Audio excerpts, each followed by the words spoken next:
They got rid of Yeah, they got rid of everybody, and sort of it's been weird to see much larger. But that's been this Twitter paradigm that we live under now, is that you never know when things are going.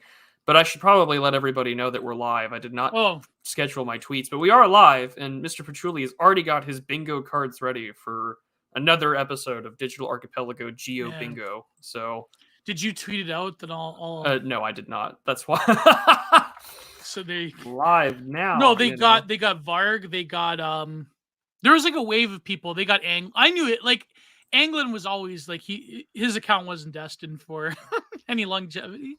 Um they kept like the activist people, they kept reporting him en masse every single day. So it was only a matter of time. But we're also dual streaming on Twitter, so it all works out too. Yeah. That guy, what's his name? Racial Consciousness got it. But I knew he was gonna get it because like Well, we've also had some friends doxxed as well. It's been a wild couple of Baseman. weeks. Yeah. Well, Press like F for Patrick Baseman. yeah, but like I knew he was gonna the racial conscious guy was gonna get it because there was like some big like journalists that were like Elon is giving a checkmark to a literal Austrian painter fan, and it's like I knew as soon as that happens, yeah. But Patrick Baseman was doxxed by some journalist, and he's a pretty good looking guy though. Unlike his doxer, many Unlike such his cases. doxer, many. He's like just like a fit Australian guy, good physiognomy, and he was a writer for the Daily Mail Australia. But yeah, it's always the Daily Mail versions of like Sky News Australia, the Daily Mail Australia, that is far more based than their UK counterparts. Man, yeah, the Daily Mail took a nosedive under Trump and Bojo. So. Yeah. I mean, as soon as Brexit happened, the Daily Mail did like an about face. It's funny because I remember like the fans of the Daily Mail would like keep shredding them, and it would be like you would go there and they would like legit trash the publication. So it was funny to see. But anyways, we have a lot of news to avoid. To avoid, yes. But also, like, what was I wanted to mention? Yeah, to announce. Yeah, I wanted to mention. We have something from the Mallard and something from our good friend Matthew the Stoat that we would like to announce. Also, you got 15K on Twitter. That's another thing. Oh yes, thank you. Do we want to start with the Mallard? Yeah, let's go. All right. You wanted to share this. Let me go put it up on screen. Also, I wanted to shout out the Maple Leafs. If they win tonight, then they're gonna like go past the first round in the Stanley Cup for the first time since I was a kid, since 2004, 19 years ago.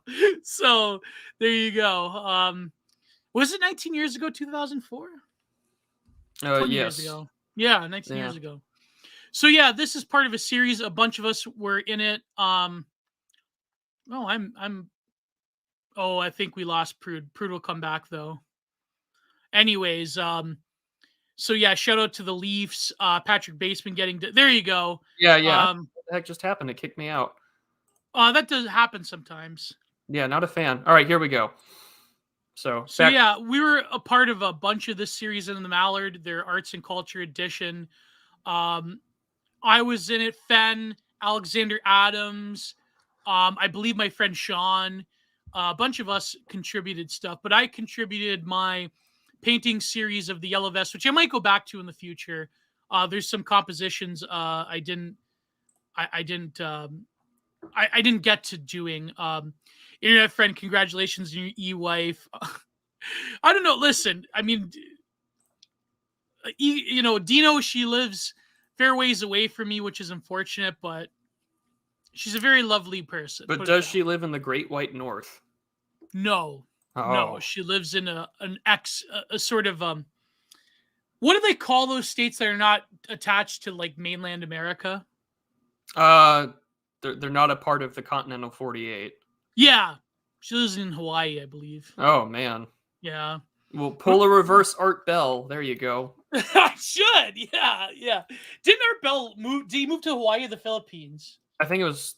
I think we talked about this like 3 or 4 episodes. I think it was Hawaii. That's right, because it's funny because Terrence McKenna lived in Hawaii as well, And like when they did the famous interview with Terrence, well, he would be Tara McKenna nowadays, put it that way, if he would have lived. I just, what's this opinion? No one else could get away with it except for Gio because he's likable and an old head. Thank you. Anyways, so this Mallard piece, it covers my thoughts in hindsight on the yellow vest and actually like doing these paintings. So I thought it was pretty good. It's a short article. I thought like the excerpt they used was pretty good. So the links are in the comments. We've got it up on here. Be sure to go subscribe to the Mallard. Have you been on with SD Wicket on their little podcast? They also do Our Current Predicament. I should be. Okay. If SD Wicket's listening, maybe I will come on. So yeah, I did his, I think, back in November of 2021, around Thanksgiving back then. So I've been on before. I would love to do it again. I like what the Mallard is doing. Yeah. And then the other thing, speaking of our friends across the pond, we want to also give a big shout out to our friends that we've already mentioned, that of Matthew the Stoat and others, because they have an art show coming up soon. Yeah. Let me go share this tab Some instead. pretty big people are involved. Like our good friend Don Sargone is also going to be involved, I believe. Yeah. So yeah, Matthew. There you go. Oh, yeah, go ahead. Yeah. Go for it. It's called. Oh, I was gonna say, like, yeah, Matthew's been working really hard on this. He did all the website design. He's doing all of the framing for the pieces, and he's been working really hard for months to put this together with the help of people like Alex Adams, our good friend, and our good friend Fen de Villiers. And it's gonna be great. A lot of my friends are in it. I unfortunately couldn't make. I will be in the next one. If this one is a success, my artwork will be featured in the next one that they're doing. And me and Alex, we sort of like threw around the idea of doing something together in the future as well. So yeah, please, Matthew's been working super hard on this. This is why also we've been delaying and doing another style talks, because I've been busy writing my book, and I also have to do you know Nathan Hood, by the way? Yes, I do. Yeah, he's doing this Wagner special thing on his channel. And so I'm doing a plate engraving of a scene from Percival. No, actually, I'm doing artwork for PMC Wagner. No, I'm kidding. Please, don't. No. If the Canadian government's listening, please. I do not mean that. I have no affiliation with the Russian government or PMC Wagner. I can't wait till one of these days we're doing this show and Gio gets spotted by the Royal Canadian Mounted Police. Yeah, but see, they knock first, actually, and it's unlike America. But no, I have no affiliation with PMC Wagner. But if Yevgeny Prigozhin wanted to give me, no, I'm kidding. I'm not making that joke. No, anyway, so he's doing a Wagner special in May, and I'm doing a plate engraving. The scene I wanted to do was of Kundry and Grumenheim. What's his name? Grumens. Grudem. Oh, I have it written down here. What am I talking? I am terrible with the names. Gurnemans. You know, he was the old knight that helped Asfortes, and it's the scene where he discovers Kundry. If I can do it in time, because plate engravings take a long time for me to engrave. Grumheim, come on. Oh boy. So yeah, the exhibition, please go and check it out. It's going to be in July, early July. Mid-July. Wait, early July? Is that the 19th or the 9th? The 3rd through the 9th of July. Yeah, so please, if you're in the UK, if you're in the UK or if you're in Europe, please go and check it out in July. If you so happen to be in fairly close to England, continental Europe at the time, please go and check it out. I believe you're going to go and meet Alex and Matthew and Fen de Villiers, because Fen, he periodically goes back to like Scotland and the UK. So he's based in Antwerp. So yeah, that's great. And of course, like the super chats are rolling in as well. For please, if you listen, this stream, we wanted to avoid politics, but if you want to ask a political question of current happenings, save it to the end, and only if it's a super chat. Although I tend to get distracted by the chat. Although I love this. If you're on planet Earth, please attend. Yes. Look at you. Please, spastic. Look at this, England. I don't even leave my basement. Yeah, it's true, dear friend. I don't leave my basement as well. Yeah. More like basement. One last thing also is that my good friend, I don't know if I should bring this up, Prude, but apparently you blocked our good friend Mike of Paul because he was doing a little schizo posting. So Because he was doing that weird parasocial thing with mass tagging, and I don't have time yeah, for that. Like, if you're gonna like at me with like 50 other people and it's not like a follow recommendation, I'm gonna leave that conversation and mute you or block you. It very depends on the situation. I cannot stand that shit. So sorry, yeah. not sorry.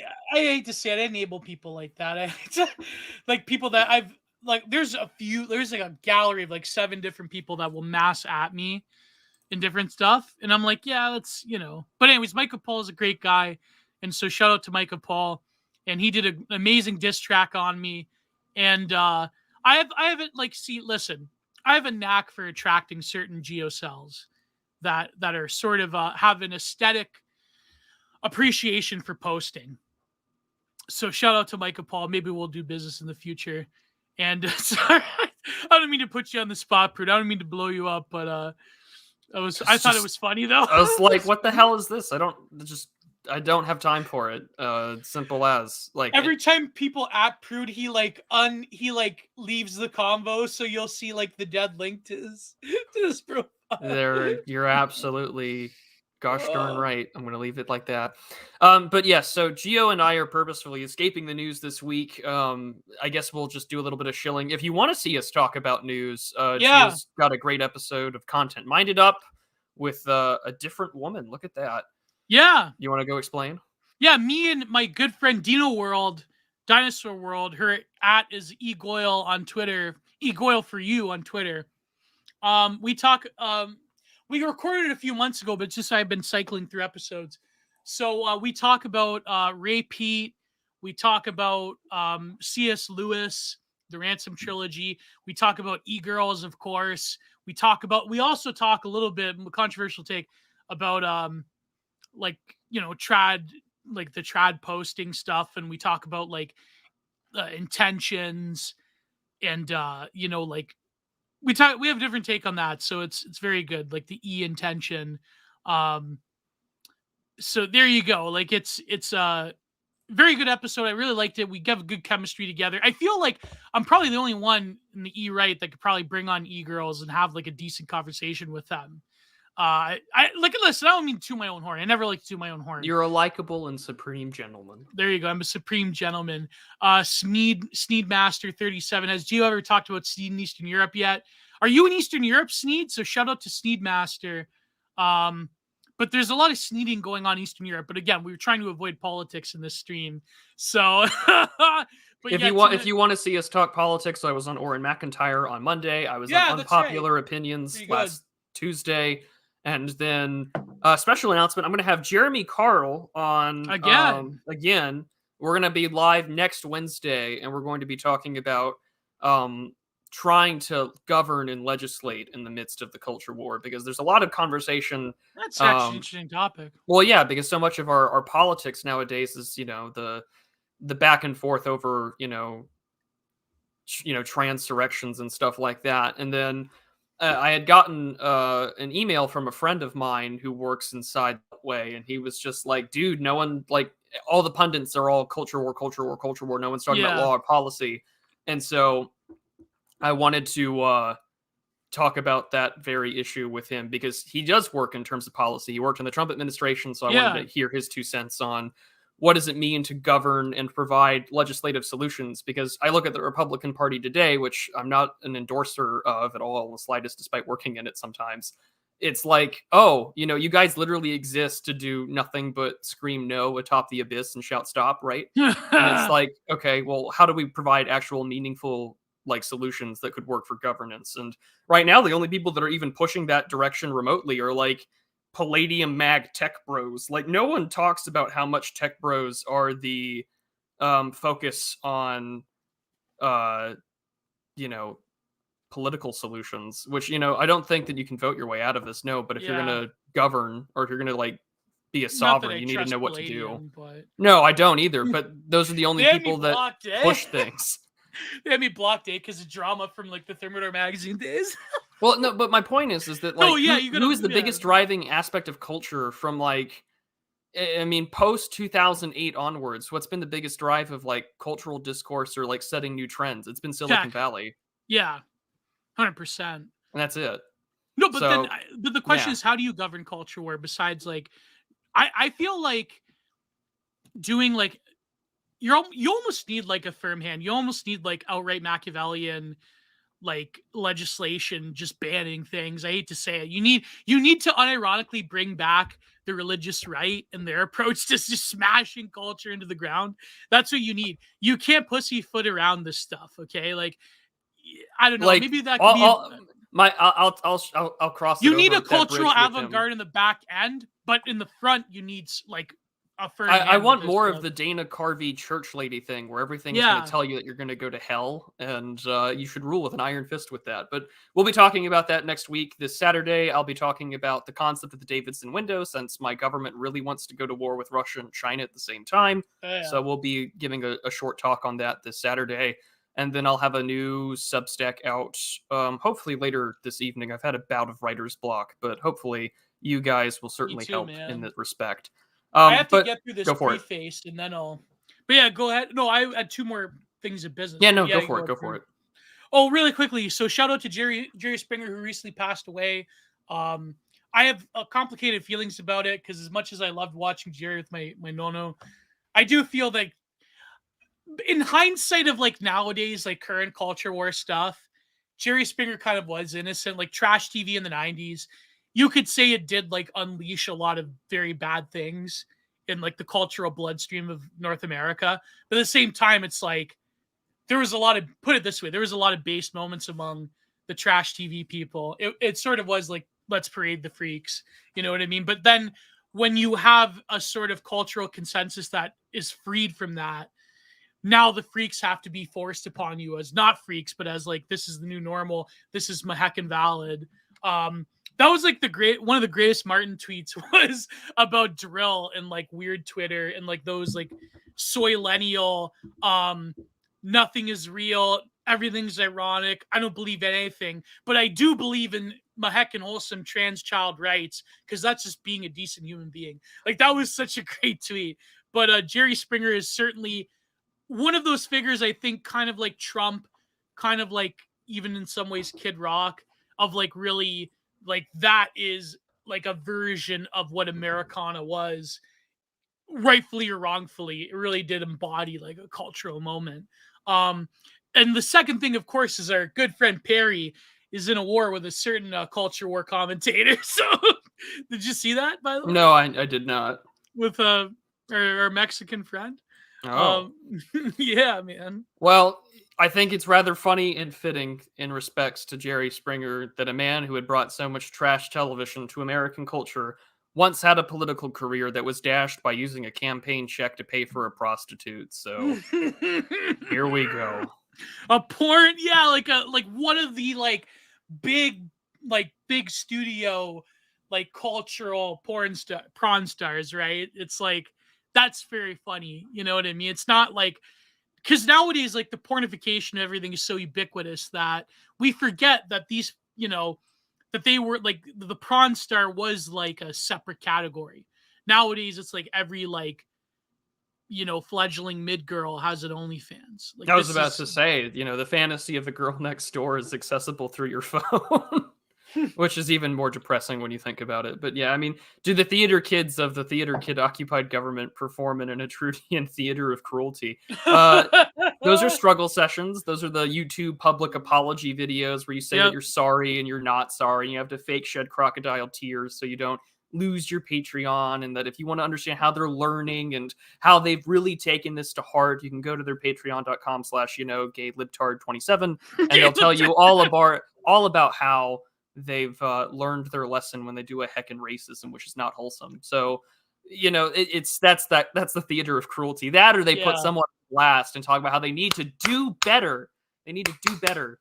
There was a digital artist recently that was part of the art Twitter people that I believe you could find it. Our good friend Reagan Lodge was tweeting about it, how they were like liking like very mild normicon tweets, and Mm. they immediately got canceled as a transphobe, blah blah blah. But I feel like if you like state in the I feel like they go after, again, we shouldn't talk about politics, but it relates to the work of art as well.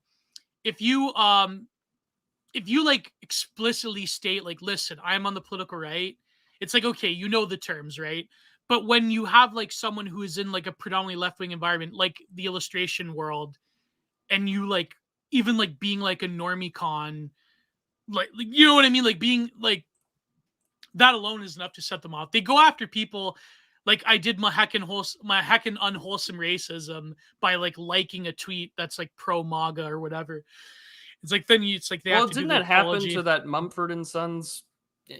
guitarist or whatever because he liked a Jordan Peterson tweet, and now Mm-hmm. he's with that Alliance for Responsible Citizenry or something like that, that ARC thing. And you're just like, oh man, that's what we need is a based World Economic Forum. Like the based world will not have one. But try Exactly. as you might. I know there's no escaping politics from it all, but so I have a fun little bit about this because this was before the Fed post became something else. But when the war had started, I had said that what we should do is that given that certain Eastern Yeah, European monitor countries the have, Ukrainian.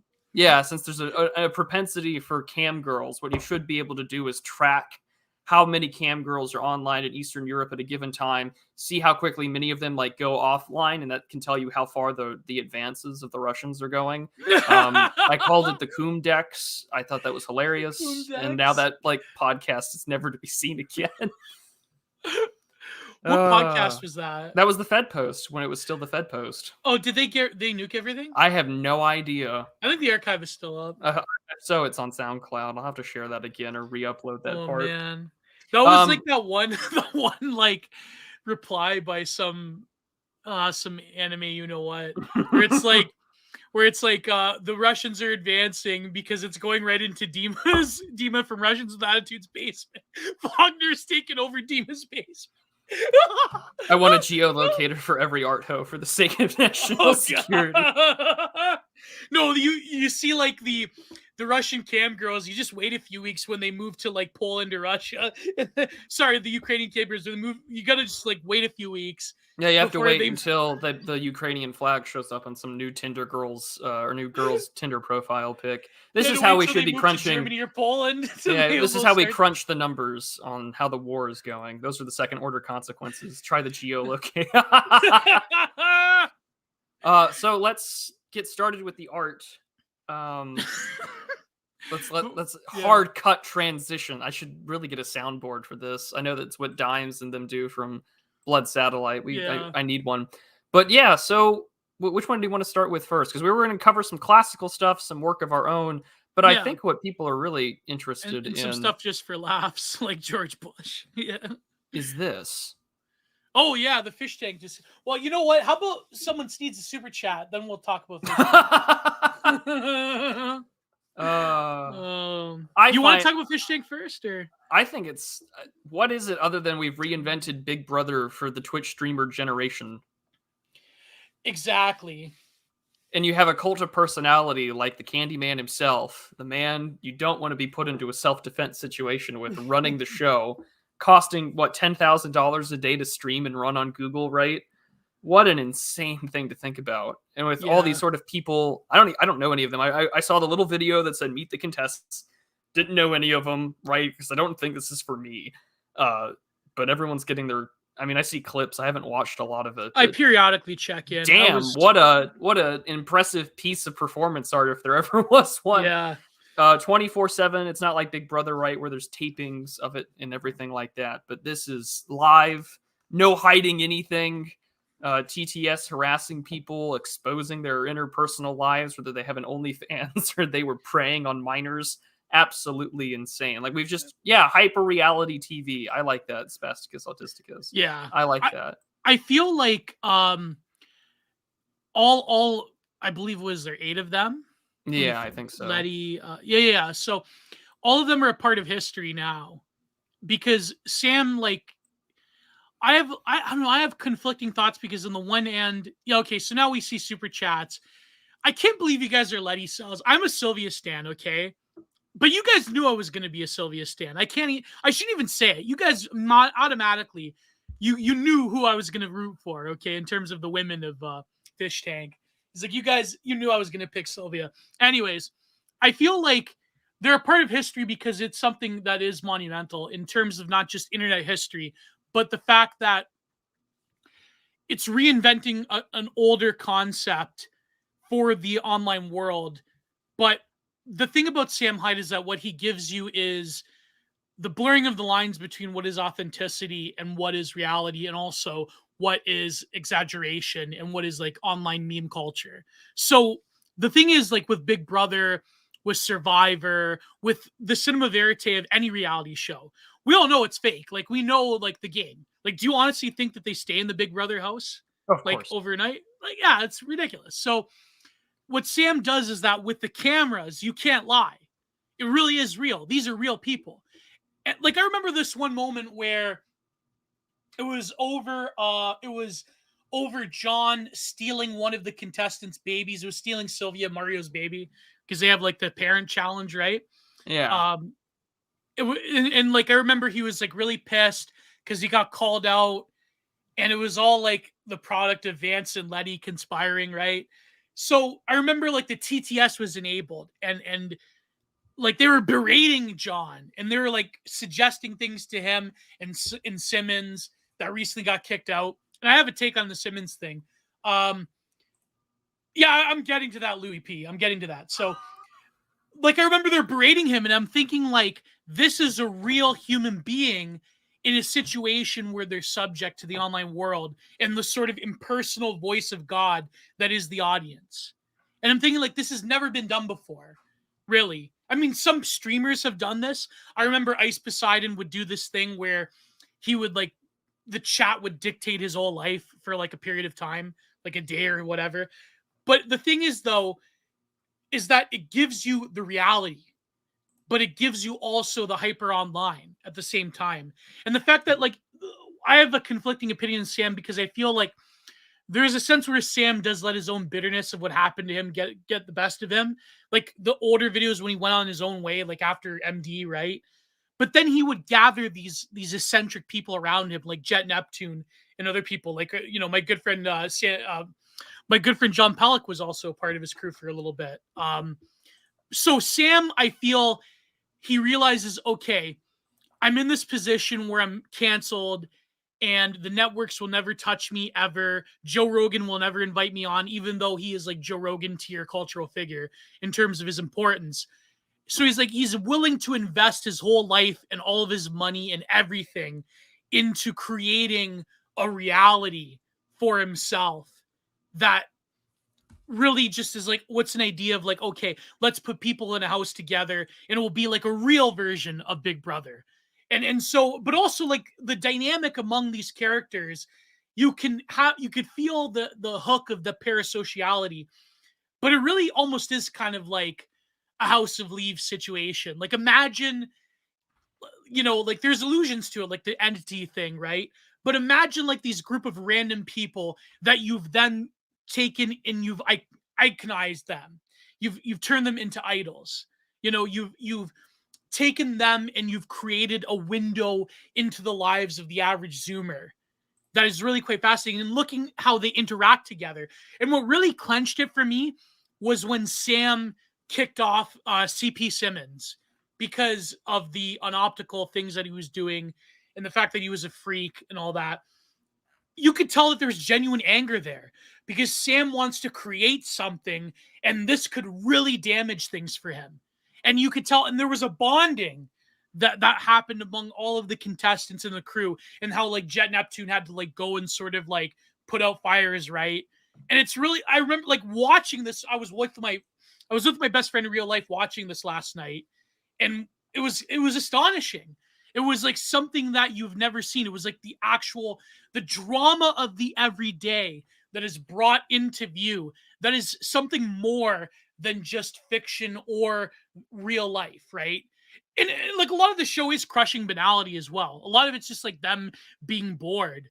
But when things happen, I guess like a really obnoxious theory cell take would almost be like a, find like a Zen notion of like finding meaning in the bland, right?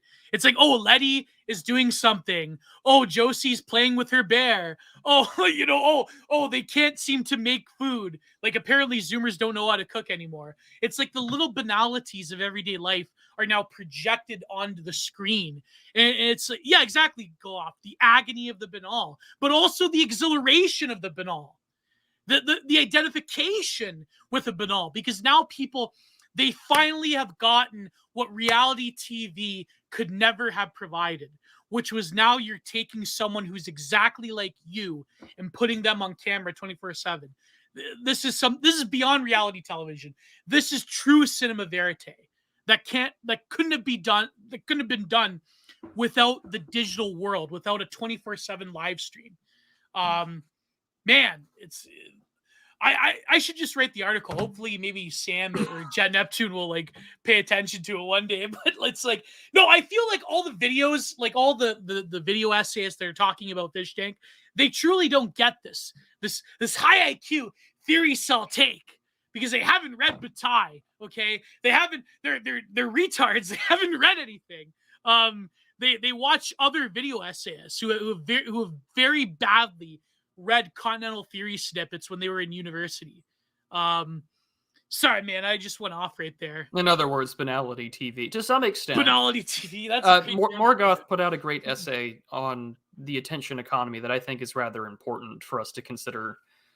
Quote, the consumer society demands that we cherish nothing and that the products and items are, by definition, to be consumed, used, hollowed out, and then discarded without thinking about it. The meme, you will own nothing and you will be happy, horrifies us for a multitude of reasons. But one of them is that we instinctively understand that embedded within it is the sentiment that you will have nothing to cherish or love. It is a term in which John Lennon's Imagine eats itself. The attention economy has a flattering effect on thought and how we absorb information. People will click past this article with its shoddy AI header and somewhat abstract title. They will see another article featuring Tucker Carlson or a transsexual and decide that that article is a better investment of their precious time.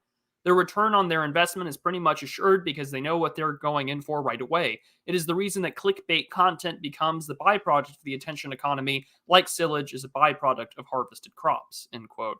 And I find that to be rather applicable here is that we're watching real people, real Zoomers Right. that have an issue, I think, already with the attention economy and the troll gaze, because that's how it operates with. And what is this television show doing other than, occasionally the Candyman will break a shelf door or something like that within the cabinets or expose people for their past and have this all out on air. And we've turned people's lives into this, banal little thing that we can observe and chatter about, that we can absorb as our own little content. We can watch this little human drama play out because I think it goes back to that same old structure that we've seen time and time again in that post 2007 smart, phone, smart, everything kind of deal with social medias is that I can look at the world around me and realize, like they're just like me, or better yet, this is more entertaining than my own life. And it's a Right. great way to escape the banality of our own sort of boring existence. Or But now it is your own life. yeah, but it is your own Yeah. life. And in a way to, reference Fisher without getting raked over the coals, like it's boring. We're hyperstimulated, but it's boring. So we have to look for the banality of other people's lives to not be so bored. What was the first line you read from Morgoth? The consumer society demands that we cherish nothing, that the products are, by definition, to be consumed, used, hollowed out, and discarded without thinking about it. Right, but here's the difference, though, is that Fish Tank offers you the ability to cherish something. Because I think, like, MD in general, like, World Peace was that moment of we, as, like, Chantard, like, edgelord, internet culture, like, we finally made it. We finally, even, like, Logo, even though, like, current Logo would never praise something like this or be as sincere, even he was, like, saying, like, this is a moment for us because, like, this is, something that we've helped create or we've helped support or we have done, like we've participated in terms of like online culture. And it's like now we finally get our like mainstream moment. And I feel like Fish Tank is the ability to say that, we witnessed history, we do cherish something, and the sort of banalities of the everyday life of these contestants who all have their like own little problems and all have like, I mean, like I think Sam knew what he was doing when they picked like certain contestants, Oh, put it yeah. that way, you know. And the thing is though, is that really think of it this way, okay? Think of living. I think like the post Clovidian era is interesting because now that we live in a world where now we can go outside. Um, it's funny because during that moment of the past 3 years, right? Hmm. That's what people lived like. They lived in like semi-communal environments where all their food was given to them via drop shipping. Their existence was indoors mostly. And it's very interesting to like witness this environment where like 8 Zoomers now 6. Uh-oh. Well, happened to Geo, happened to me, so it happens. Um, but yeah, I mean, on one hand, I have to ask and wonder, is this because he's... Oh, there's Geo again. Yes, I have to... Yeah, there you go. Come back. I Go think it's for it. wrong with StreamYards because it kicked me off too. Uh, Yeah. no, but anyways, yeah. So the sort of like banality of like existing in the same environment every single day. The house itself is relatively small, but then it comes into the significance because of the environment of like these random people living together and then bonding together and having to live with each other. It's almost like I always come back to that one Anais Nin quote from her novella House of In You Know What, Hmm. House of Incest. Yeah. Where about like I think I read it on air a few times about like you live through the emotions of the other in like I had this idea for a painting of like this group of people, men and women, like they're in a corner of a darkened room, and it's like kind of like how they talk about how Aniston wrote about how there's this forest passage outside and that you're afraid to go through it because you don't want to leave this environment of intense connection, right? And I remember like having this idea for a painting that I probably will do in the future when I have time, of like these group of people in this like group hug, and you can see outside of the window there's like that tree, that forest passage, right? And I remember like thinking about that visually, and like Fish Tank almost reminds me of that passage of a random group of people together coming into this environment where they're observed and they have to like deal with this environment of like being together constantly. And you do see those little crushing banalities of living with the other, like, again, like almost like almost like, Satra, hell is the other person. you know but sometimes heaven is the other person as well. I mean, I'm sure like they're already experiencing this environment where like reality for all of them is like slowly slipping away. And then when the chat reminds them of the reality outside, it's usually not good. Like Letty's like nudes being leaked by a vicious ex or like whatever. So when you're in this environment of like only having the other and not having the outside world, except for that impersonal voice of the TTS, right? It's like that's crazy. That's like there's totally a sophistication there. Even if like Sam Hyde and the crew didn't even think of it at the time, they thought it was just like an interesting idea of like having this like group house, right? But the fact that they're in this state of isolation and the outside world is like sort of blurry, there is something to it. And the fact that we're witnessing it, the fact that some of you right now are probably listening to this while you have Fish Tank on the other tab, looking at it right now. But man, it's Yeah. I can't praise enough. Even if it's like, listen, even if I'm having like a Norwood moment where I'm being a bit too sincere about like internet culture, you have to risk it sometimes. You have to risk being sincere and grandiose. And it's something that Francis Ford Coppola said in his documentary about making Apocalypse Now. He's like, I have this grand idea, but I don't want to be pretentious. But sometimes you got to be pretentious.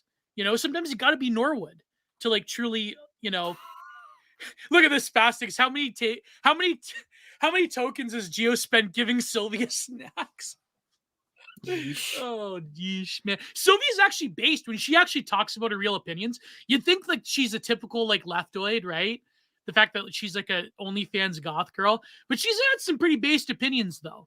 Sylvia's pretty, especially after this recent incident with CP Simmons. Like, she's been pretty based, So I should pay for the season pass, but I haven't donated my money to them. I should though.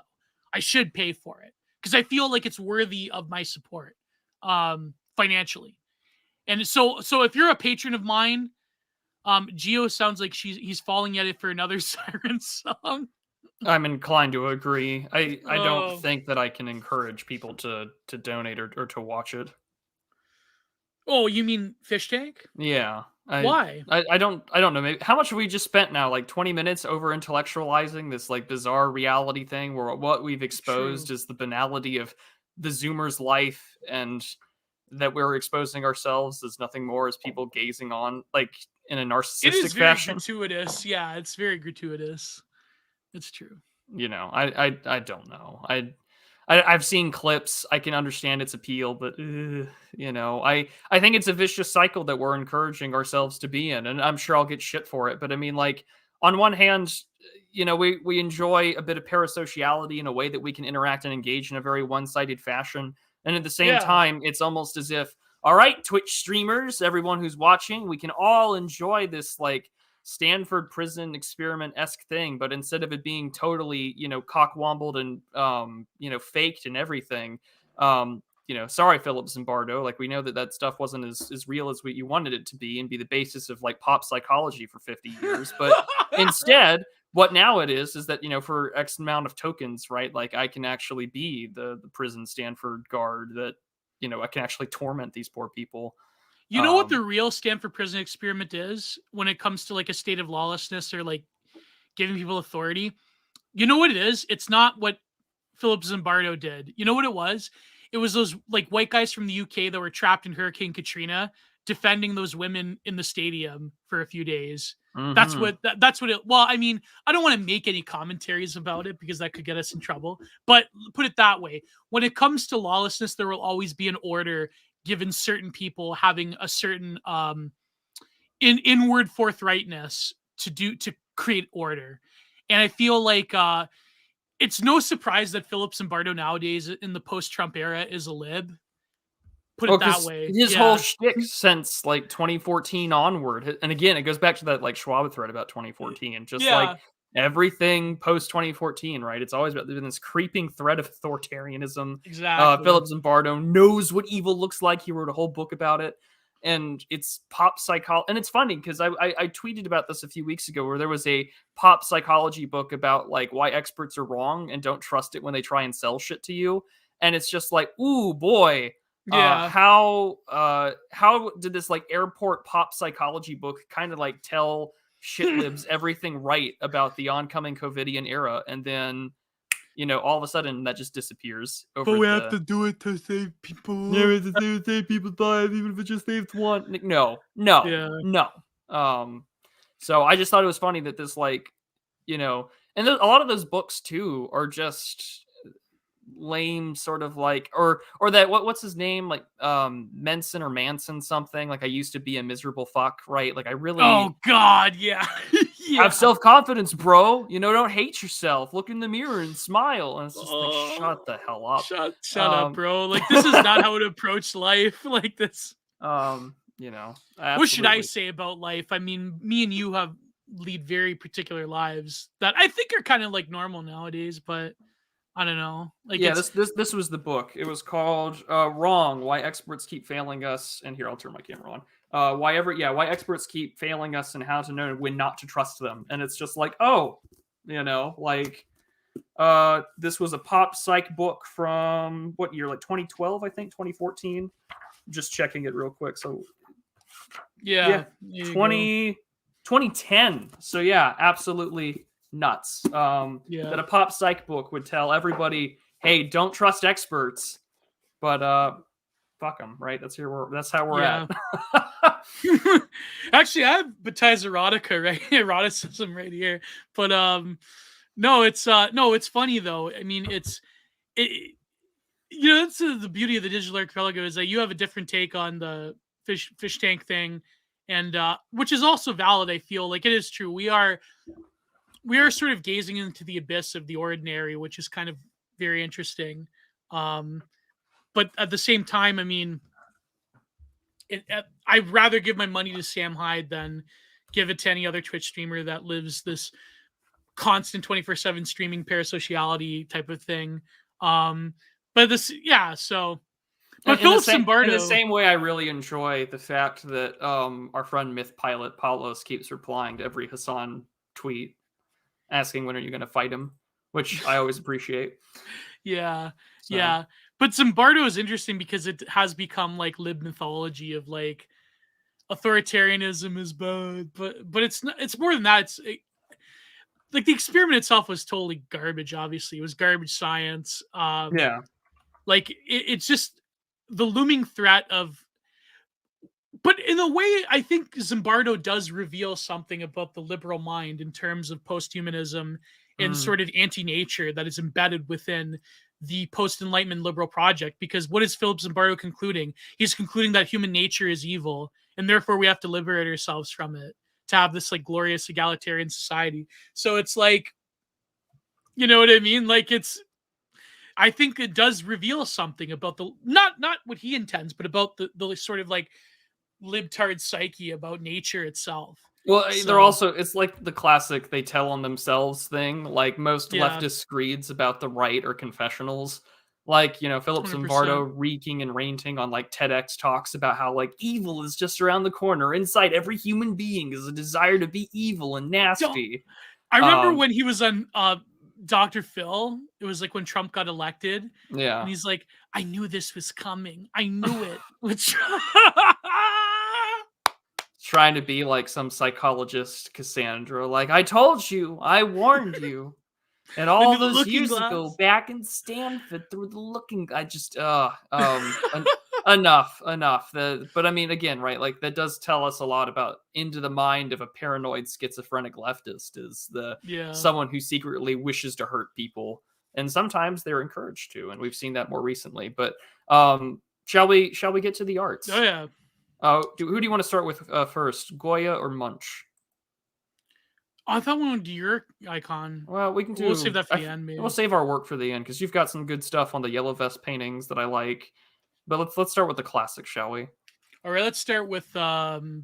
Let's start with Goya. Goya. Okay, Goya. Let's go. Present. Nostradamus predicted Trump's second presidency. There you go. Right. You never know. You Never never know, know yeah. with these people. All right, Goya. There we go. I actually quite like Nostradamus, but I mean, not everything was accurate. So this is called Christ on the Mount of Olives. This was made, I believe, in 18. Was it? Wait, when was the Peninsular War? 1803 to 1805, I think. Yeah, this was made in 1819, I believe. No, And 1807 to 1814. yeah, this was 1819. He made this, and to me, it's really great because I mean, so let me talk again about like the first with the painting itself, and then significance. I feel like this was one of Goya's more mature works because, of course, without Goya, you wouldn't have modernism. The way his fluidity of brush marks, the way that he's depicting in Chiaroscuro, a very extreme version of the Baroque that came before him with Chiaroscuro. And to me, it's one of the best religious paintings that he's ever done. And it's simple, but I think it needed to be simple. But I'm not too familiar. I remember reading it a long time ago, but you're probably more familiar with the biblical story about Christ on the Mount of Olives. I So maybe mean, you could go into that. everyone likes to focus on the Olivet discourse, wherein Mm, Christ is telling his disciples, of course, when will the end come, or what should we look for? What are the signs of the end to come? But at the mhm, same time, after these things are said, what comes right? He's praying in the garden. He is sort of acknowledging again in that sort of hypostatic union, right? Perfect God, perfect man. That he knows what's coming next, and that he's sort of fearful of what's to come. Right then, before he's arrested, right, and Judas, kisses him, and yeah. he's brought along.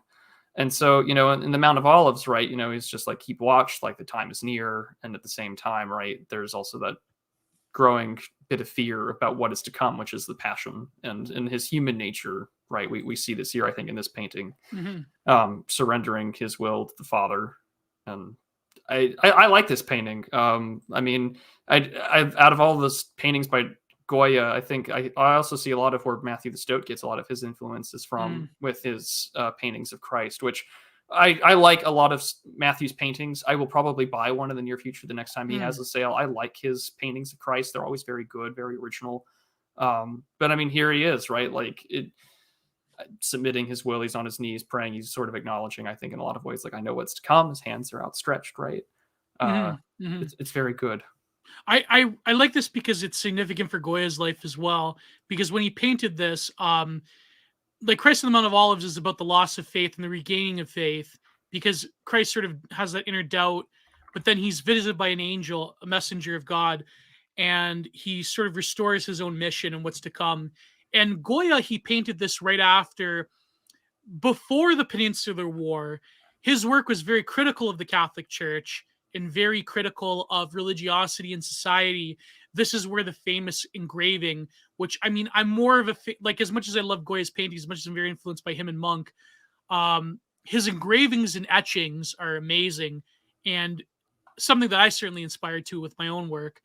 And he engraved a series of, I think it was 50 or so plates, where it was about like critiquing themes of society. The famous witches one comes from this, where it's a proste on the back of a witch. It critiques this, like his series critiques a lot of the excess of the Catholic Church's domination on Spanish society and the hypocrisy of it. Like, you know, typical like liberal Enlightenment critiques of religiosity. And of course, the famous one that came from the series was the Flight of Reason, or the Sleep of Reason, where these creatures come out of the psyche when reason is put to bed, when the human and conscious criticism is lowered in that act of sleeping, to where now the antipods of the imagination come out, the terror of it. And so in a way, Goya, he was consenting to that Enlightenment worldview and saying that this is where we need to go. When reason sleeps, then other things, the horrors of the unconscious, rise up. But here's the thing, though. After the Peninsular War, now he goes back to this theme of the regaining of faith and religiosity. And why is that? Because Goya, initially in the Peninsular War, he thought it was pretty good that Enlightenment despot, the secular Enlightenment order that Napoleon represented, that it was now conquering the dark and superstitious and religious Spain. But he saw firsthand the terror and horror of war. In his series of 80 engravings he did after the Peninsular War, that was only released on his death, because he didn't release them. He was, in failing health. He was like 60-something years old. He regretted that sort of like worshiping of Enlightenment principles, because that led to like peasants and average ordinary people clawing at soldiers with cleavers and pitchforks in the streets. So I think it's really a testament to how, Goya represented the full swing of Enlightenment and then counter-Enlightenment and the excesses of Enlightenment. And then he arrives, of course, at the same time he paints this, he also paints his dark paintings, which he never meant for public consumption. So it really is, there's a dramatic tension between reason and the archetypal abyss in imagination. And so I feel like this is really one of his best works, because it really is a smack in the face to a lot of these I heckin' love Enlightenment. So, well, there's also, I mean, in Christ's face on this painting, right, there's also just sort of a calling out appeal to reason, like, you're in charge here, like I'm not, my will is yours. And I mean, and in those prints in the Peninsular War, there's like, what, 60 something, right? And so 64, I just looked it up. And I mean, the Peninsular War is a bloody thing to look at. I mean, it kind of like loses its sight when we talk about sort of the greater backdrop of sort of the Napoleonic conflict throughout Europe. But I mean, this is where Catholic monasteries are then used for barracks and kitchens and hospitals. This is where there are plenty of Catholic priests and monks that are executed by sort of this revolutionary zeal. And I mean, the French play a large part in this, and sort of this revolutionary zeal to abandon faith for the sake of reason and liberation. And these are published like what, posthumously, right? Like those, Yes. yeah. Like, I don't Yeah. think those came out when he was alive. So I just find it absolutely insane that I mean, it just see what that happens, because I don't know too much about the war other than just those little facts about the Bourbons trying to be restored and the Constitution of 1812 was rejected. I don't know too much on my European history, at least in that respects. I know way more about 1848 than I do the Yeah. this part of the sort of Napoleonic era. But I see this sort of plea to reason, or this plea to a higher authority in this, and what a better way than to echo the humanity of Christ, knowing what's to come, which is the Son of Man is going to be killed in the most humiliating way possible. And I mean, why? I mean, it's a perfect reflection to see how the Catholic hierarchy, monks and priests and others, just brutally massacred by both, Enlightenment revolutionaries as well as the French. Yeah, and then it happened again during the Spanish Civil War, Yeah. where you have the same sort of. I mean, could you say that Marx was a product of the Enlightenment? Sure, right? Like, definitely. In terms of like European thinkers, right? I was like, how can you not? Yeah, exactly, right? So now you have an extension of it many, many moons after in the 20th century with Spanish Civil War. So you also have nuns being, I can't say it on YouTube, and priests being killed, and Yeah. so And then they even had the dead brought out to be tried and executed again. There are famous pictures of that where they would bring out dead nuns and monks to just I mean, yell at a them. lot of bad things are happening in the Catholic Church right now. And as a Catholic myself, it very, very much disheartens me.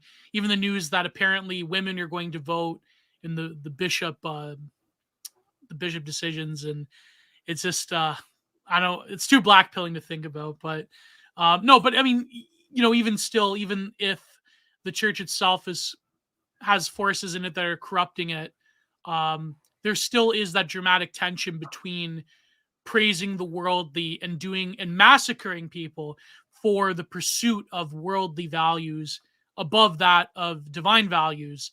And the Peninsular War, then later the Spanish Civil War, is a very good illustration of this, right? To this day, you have American writers even that wrote propaganda. I mean, Hemingway wrote From Whom the Bell Tolls. That was basically a propaganda piece. It was like a love letter to the Spanish Republicans, right? So I mean, the Metallica song is very good, but still, it's a propaganda piece. No, but yeah. So Goya, at the end of his life, he paints this, and it's sort of a return to him, and the fact that this was one of the works that did basically create modernism, the way that he depicted the subject. Of course, it has a lot of Baroque influences, the Spanish Baroque in particular, but Goya had a very complicated relationship. I saw a comment in the chat that he was a libtard. He kind of was libtarded, but I think that there, by the time you get to the dark paintings, by the time you get to this, I feel like the Peninsular War, the horror and the way he depicted famine and war, can't say it for YouTube, RPing, and average peasants knifing French soldiers. And I believe the British were also involved in that as well, because of course they're all going after Napoleon at the time. The fact that society could boil it down to barbarism in times of crisis and exception. I mean, I feel like those plate engravings were his libtardation being beat out of him by witnessing what happened to Spain during the war. So now you get a return to religious works. And it seems that in continental Europe and the art scene in general, there's a lot of sort of like the middle period of artists are like basically libtardation, but then they always return to those perennial religious subjects. Even Picasso, arguably, many moons after Goya, returned to certain religious themes. Of course, he's canceled now. Picasso's canceled because he, used prosties and, did you see that, by the way? Picasso's canceled now? I did not know that Picasso had been canceled. Although... Yeah, it was a recent article by some art historian, some woman with problem glasses, talking about how he was problematic because he loved the ladies that April he painted. 7th, Picasso canceled. Yep. Oh, this is by some very skinny homosexual in like one of those weird plaid plated shirts. Ugh, the Oh, it worst. must have been the Guardian writer talking about that. But yeah, the original article was from this. Is Yeah. Picasso being canceled in a post Me Too world? Oh Oh boy. man, this is total 2 2010. wives with at least 6 mistresses and countless lovers with a tendency to abandon women when they became ill, much like our good friend Theodore Geisel. A Oh, voracious appetite for prostitutes and some eye-popping age differences. His second wife was 27 when he married her at 79. Ooh. she was barely. She Ooh. was a 27-year-old minor. Like, Ooh. remember the He's video from 27, you sick fuck. Yeah. the gym video? The girl, she's like, "I'm a 21-year-old minor girl." Oh my gosh. Well, I mean, hey, 21-year-old Zoom Mercedes probably do have a mind of a 16-year-old. So, Yeah. maybe that's Who did probably. she? I'm now thinking about Anna Nicole Smith when she, who Oh, was she? married the old guy. Yeah, married the Yeah. old guy. Trying to think who was that? Mike Milk Truck Driver. She was barely 28. You sick. I love that Stabler meme, man. I love it, man. It's never it'll Oh, always age. Yeah, it yeah. was J. Howard Marshall is who it was. What Yeah. was the age difference? Yeah. That's the real question. At the age of 89, he married a 26-year-old model, Anna Nicole Smith. The marriage Whoa. lasted until his death 14 months later. Well, I think J. Howard Marshall definitely had Picasso beat. So there you go. Who got the better end of that marriage, right? Only 18 what was it, 14 months? Yeah, 14 Oh, months. I don't think she boy. got anything though, did it? I don't know the whole story behind. Well, her life was a train wreck, a tragedy, but she did get quite a lot of money out of that marriage. I'm sure that she So, did. Although there was a whole bunch of lawsuit stuff over his yeah. death, right? And there Well, was his and kids wanted, and yeah. he was a part of he was close with the Koch brothers and things like Yeah. that. Deserves a whole deep dive. I should probably How was do he not research territory. Yeah, how was he so rich? What did he do? Let's take a look. He was Go. like an American billionaire businessman and government official, heavily invested in the petroleum industry. He there owns you go. 16% of Koch Industries. Whoa! There you go. That'll get you money. Yeah, that'll do it. Yeah, I mean, that'll get you money and politics, right? So, and he was a part of the National Petroleum Council of the United States and was the executive vice president of Signal Oil and Gas under Samuel P. Mosher. Oh my God! So he was almost a billionaire. Like that was. He was a billionaire. Definitely Man. into it. Yeah. Marshall founded Great Northern Oil with Fred Koch and acquired 35% interest. Look at that, Koch Industries. Wow. Fun stuff, kids. Fun stuff. What does Fred Koch's wife look like? Fred. Oh, let's find out real The quick. Koch brothers. What are they? Well, Fred Koch was the father, right? The father. He was the patriarch. Yeah. He was the great patriarch, so to speak. Yeah. Let's take a look at Fred Koch. Fred Koch apparently has an interesting history in the oil industry. Like he was one of those early. Sure, there we go. He was like one of those early Liz prospectors Koch back in 1972. Let's look up Liz Koch. Yeah. Images. Who is the one they based? There will be J.D. Rockefeller. Right? Yes. Yeah. Although that movie's great, and I will not let anyone tell me otherwise. But you must know more as an American, Prue. But like a lot of these oil tycoon stories, like the founding. Like I was a poor prospector, geographer, and I founded oil. Like a lot of that was bullshit. They were probably rich to begin with, right? Like that's some, but not all. I'm not sure. All. I don't know enough to tell you. I mean, there are some stories where it's clearly some of you guys were sent out there to make something of yourselves in respects to your New England parents that want to do it, right? Like I think about the Bush family, but at the same time, Prescott Bush, yeah, right. So I know Fred Koch was born in Texas, and but I mean, he also traveled quite a bit. I remember Alex Jones used to go off on Prescott Bush, where he's like, he helped smuggle gold for the Austrian painters through Brown Brother Harriman's. It's probably true, but that was when Jones was much more of a libertarian, middle of the road conspiracy theorist. So he even during some Chapo takes, back in the day. People don't know this about Alex Jones, but Alex Jones had a contingent of dirtbag left followers for during the Occupy Wall Street days. But yeah, a lot of these oil tycoons, they probably, I mean, I know JD Rockefeller, there was some glow in the dark activity going on there, like why they allowed him to have such a huge empire. But I mean, this is, yeah, Oh boy, yeah. fun stuff. All right, How they run America. well, speaking of vampiric sort of Entities. parasitism in this country, on to the next painting. All right. Oh boy, we had to do this one. Edvard Munch, the Vampiress. So, also called another title. It was Love and Pain. Love and Pain. Yes, this was a woman that he was infatuated with. I believe she was a redhead. Was she a mistress of a friend of his or something? I forget. She has a particular name. Let me look it up. Actually, I remember like going to the backstory of this. Monk. Although the painting is not, he didn't call it vampire.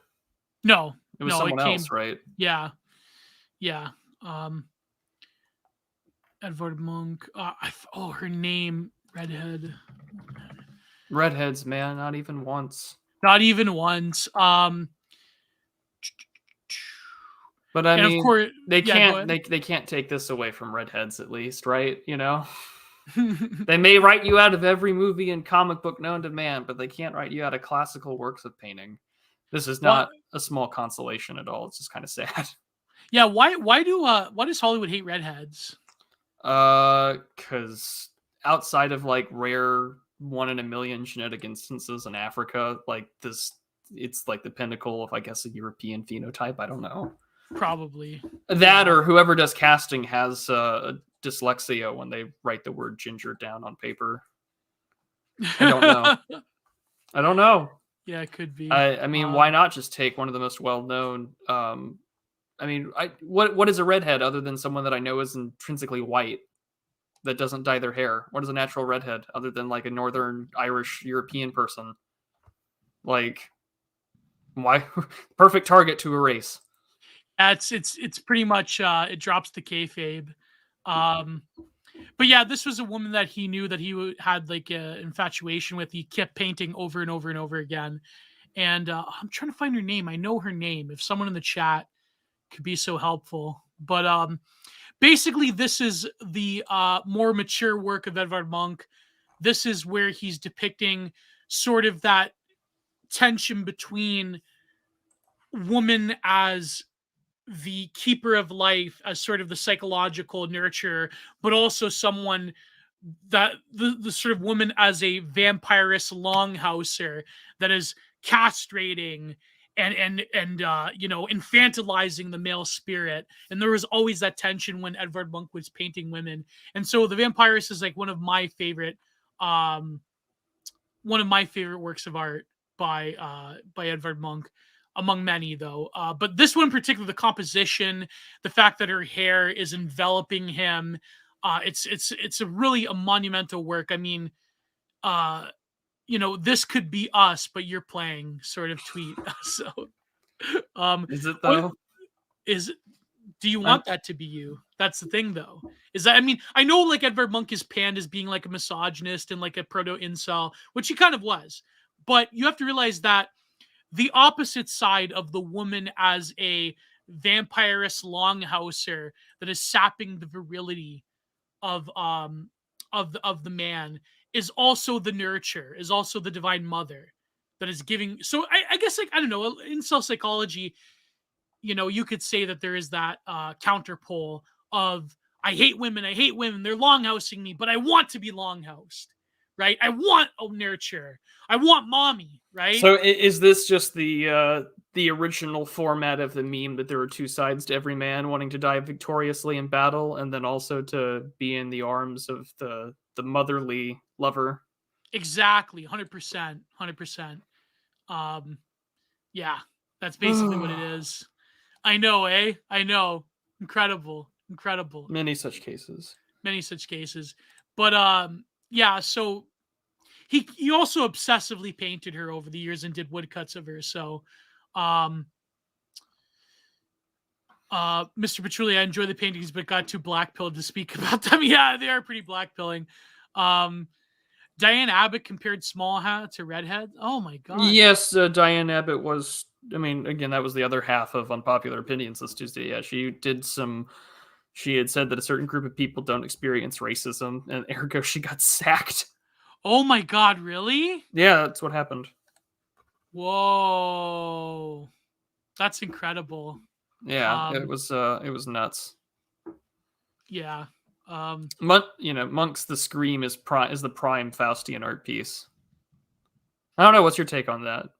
The Scream definitely is. I know Frederick Jameson has a great passage on the Scream as the last work of modernism.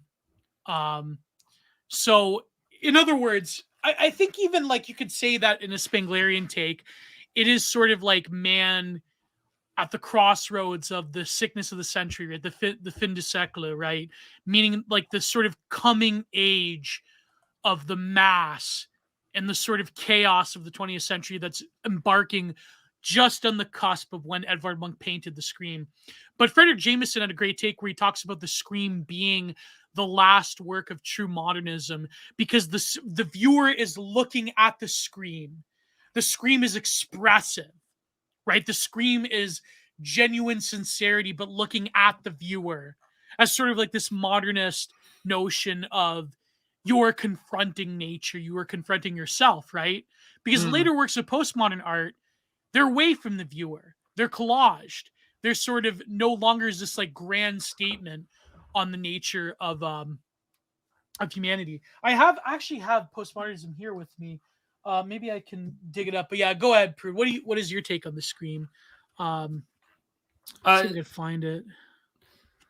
I don't know, because I mean, I don't know if I've ever given it that much attention. I mean, to be honest, I know it's a famous work of art, but I look at it now, right? And I mean, I see panic. I see an expression of absolute terror. But I mean, like, I get it, right? There's a Scream about the state of nature, I think was like the original title it was in German, right? I mean, we all die, right? Like, I mean, what is a more existential threat than to realize that I am alive? One day I may not be. What am I doing with my life? What's going on? That kind of existential dread that everyone thinks about when they lie in their bed at 2 a.m. and they're alone with their thoughts. But, I think he's just expressing that, what is nothing more about life than that we're all here for a short amount of time. Yeah. And we might go, and what else can I do but scream in existential dread? It's sort of that existential human condition that we all think about from time to time, because I think outside of elephants and I think dolphins, we're the only creature that is aware of its mortality. And so what not am I to do but to express the fact that one day I will die, one day that this will all pass away, and that these fleeting moments of conscious existence will one day stop. And that's a terrifying thing to think about, especially in a non-religious sort of position, Yeah, well, it's a very morose, like Scandi view of reality as well that Munch was painting from. So, but here's an excerpt from a blog that talks about the exact passage. So here is Edvard Munch. This is from Postmodernism, or rather, it's talking about the work Postmodernism, the cultural logic of late capitalism. Another difference between higher and late modernism and postmodernism, which Frederick Jameson locates in postmodernism, is what he calls the waning of affect. When we look at modern painting with human figures, we most often find in them a human expression which reflects an inner experience. Yeah, this is what I was trying to get at. Yeah, I remember it now. Such as Munch's The Scream, which epitomizes the modern experience of alienation and anxiety. In contrast, Jameson holds that in postmodern art, feelings wane, therefore the waning of affect. The concept of expression, Jameson notes, presupposes a model of inside and outside, a distinction between one's inner and outside world, an individual person as single monad. But when we look at postmodern portraits, such as Warhol's Marilyn, which, Marilyn Monroe, we can hardly speak of any expression, and that is because Jameson holds postmodernism rejects traditional models of the depth or depthlessness, such as the Freudian model of conscious and unconscious, or the existential model of authentic and inauthentic. Now it gets turned into everything. Now the outside and inside fold into each other. Right? This is the world we're living in. So the idea of subject as monad of individualism is 19th and 20th century capitalist bourgeois notion. With the rise of global economy, this notion begins to fade away. And the sole trader, consumer, and employee made insignificant, reduced to statistical numbers, private human agency plays little part in the faceless era of corporate economy. Jameson proceeds to describe the waning of affect through the process in which the subject has lost its active ability to create a sense of continuity between past and future and to organize his temporal existence into one's coherent experience. So we become piles of fragments. And of course, as we know, as everyone's well aware, I'm sure as everyone's well aware. Sorry, I'm quoting the edit of SpongeBob from. I'm sure we're all well aware. Byung-Chul Han also talks about this in Psychopolitics. If you go to my Patreon, of course, you can go to my Generate Reviews breakdown of Psychopolitics, 10 hours worth in 7 different parts. He talks about how now we don't have the other. Now ourselves become projected and curated on the outside, to where the other becomes in the digital age a seamless reflection of ourselves. So now we no longer have the inside going outward, to where there's no distinction. Now there is no inner or outer life. Now it's just a reflection of ourselves. It's the mirror of the self. Whereas the scream is the reflection of the inner world looking at you and screaming this primal scream at the horror and terror of the depersonalization of modernity. This is why Jameson says it's the last work of modern art. Right now, we get postmodernism afterwards. We get Warhol's repeating icons of celebritydom. So. Well, speaking of Maryland, I think that we should give our good friends, the Art of Darkness pod, a good shout out. They have a great episode on Marilyn Monroe, the all ins and outs of her life. I mean, they cover those that have already died, but I mean, they've got some great episodes. And my episode on Anaya Sin with them as well. Yeah, you've been on. Yeah, but Marilyn, I think really is the proto, like her and Anaya Sin, they're both proto e-girls. Really, did you know Marilyn was a dirty girl? Did you know that she was filthy? She had nasty habits. She would leave food in bed. She wouldn't bathe for days at a time. She really kind of was the proto e-girl. I wonder if they probably covered that. I know they probably covered that in many such cases. They did in that episode. They talked about the fact that her personal hygiene was atrocious. Yeah. It's like scene girls that would never wash their hair. Oh man! You think Sylvia washes the black hair? Washes her hair? I think Sylvia bathes. Oh no! She's just like me, for real. Yikes!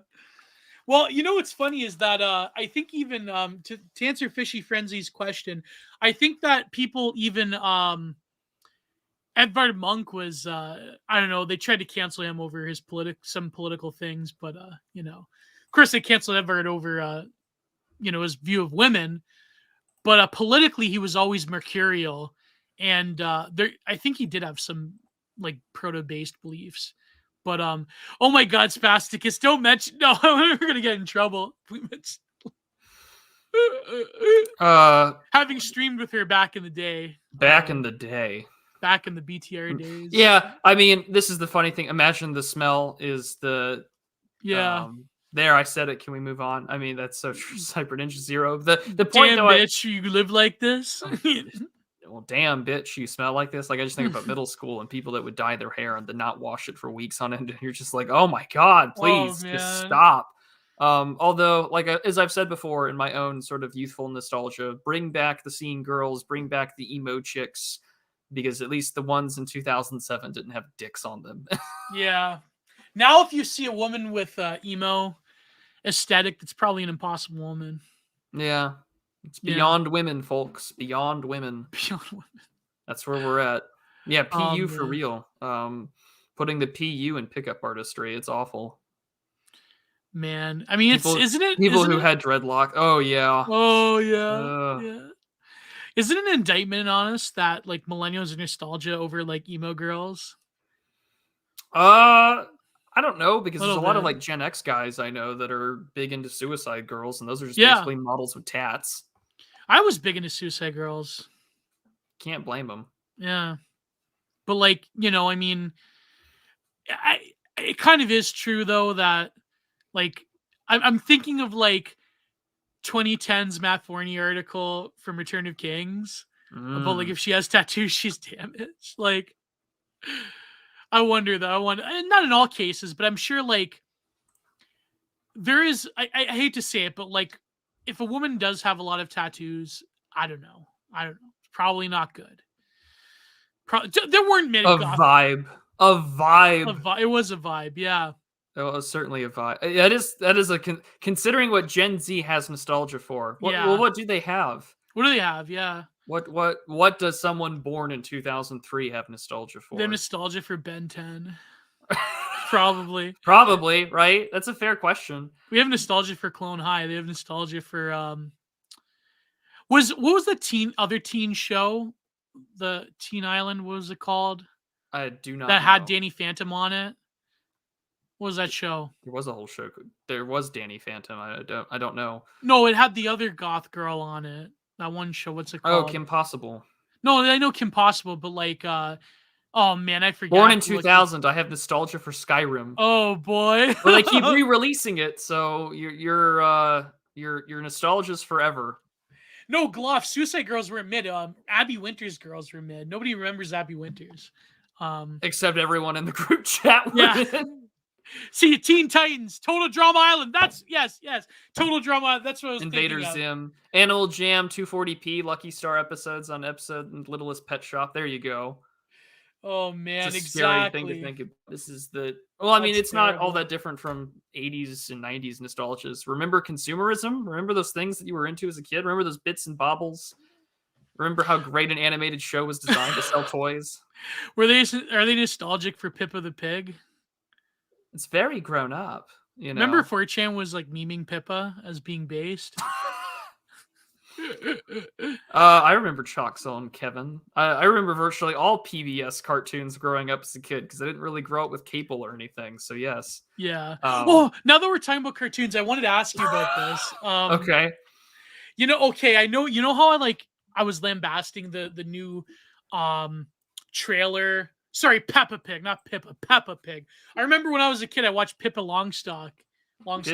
Yeah, Pippi Longstocking. Pippi Was that the PBS one that was like really fucking weird? Or Yeah. hold on. I'm looking it up. The retirement home episode was really great. No, because there were like there's a couple of cartoons that were about it. I'm trying to remember now. There was a movie that came out from Warner Brothers. I remember that. And then there was 1997 TV series. That's the one I have to Google. Yeah, the weird I remember one. growing up with this. Yes, okay, I do remember this. Yeah, very strange. Very strange. And then they remade it all for Netflix, and it's just disgusting Cal arts. Like, I hate that that's the dominant thing here. I can't stand it. They ruined it, but I was lambasting that and Bar the Elephant. I remember that being a cartoon as a kid. Yeah, I remember that one. Yeah. Oh, do you remember George the Elephant, the cartoon? Yes. I knew it was the books, but they made yes. Yeah, but Pippi's best girl. No, I can't say that. Pippi's best girl. And Between the Lions, yeah. Oh God, we're diving into our own nostalgia. I have great nostalgia for early Roblox, where it was very boxy characters. Early Roblox, man. Yeah, but the series was great. Did they ever make an adult version of Pippi? I do not know. I'm sure like some pervert is probably like made an adult version. Rule 34 exists for a reason. I'm sure someone's done it. Yeah, probably. Young Zoomers are also really nostalgic for Five Nights at Freddy's and early God creators. early Minecraft. So were they nostalgic for the Call of Duty ones, the Let's Players? Like, are they nostalgic for like Sea Nanners and Only Use Me Blade? Are they nostalgic for oh, I hate that Hutch guy, man. That guy is a total libtard. Well, one of the episodes, like if we do this in the future, because I don't know if you've seen any of it or not, I would love to do an entire like an entire Digital Archipelago I know what you're episode gonna say. on the Venture Brothers. Oh no, I thought you were gonna say BoJack Horseman because that's what I was gonna Oh ask no, you. I'm writing. I'm ranting about that. I'm actually writing a script for it. And I Oh, think I may release that in parts. I'm going through it again, and I'm taking vicious notes. I'm punishing myself for it, but yes, that is coming. I'm gonna put that out. no, because I was lambasting this trailer that this couch gag account shared of the new Simpsons season 34, and I was like, this is trash. This is like using R&B for like nostalgia is also like very Americana. Qua the Young and Julius Evola essays. But like this like sappy nostalgia for like, do you remember when The Simpsons was good? Do you remember? Like this typical like soy-lennial stuff. And people in my comments, they were saying this is like the BoJack Horsemanification of The Simpsons. What do they mean by that, Prude? Because like the trailer's about like Homer like talking about his family and it's like nostalgic and like it's sort of like trying to feel as the audience. So people are like, this is like BoJack Horseman. They basically turned The Simpsons into BoJack Horseman. And I'm like, what do they mean by this? Because I've never watched BoJack. I've only watched like one clip or so. I should probably watch it. Well, you should, and then maybe we can do it together. But I'm going to put out a video on it, sort of ranting, because the show, they want to satirize Hollywood. They want to satirize how it is, and they kept their finger on the pulse very quickly to what the trends were from like 2014 into like 2020. Yeah. Or right before COVID had started is when the show ended, and so it's just a way, I think, to illustrate people that fetishize their own sadness. They actually make a point about that inside the show. How our lust for attention, our desire to be famous and narcissistic affects every millennial in their own way and format. And it's reflected in all of these characters that are meant to be respective of like, and again, how the show ends, right? With that little clip of music back in the 90s. It was in a very famous TV show. And so it has weaponized nostalgia. It talks about the nature of irony. I mean, it's a very irony pilled almost post irony, I think, in a lot of ways.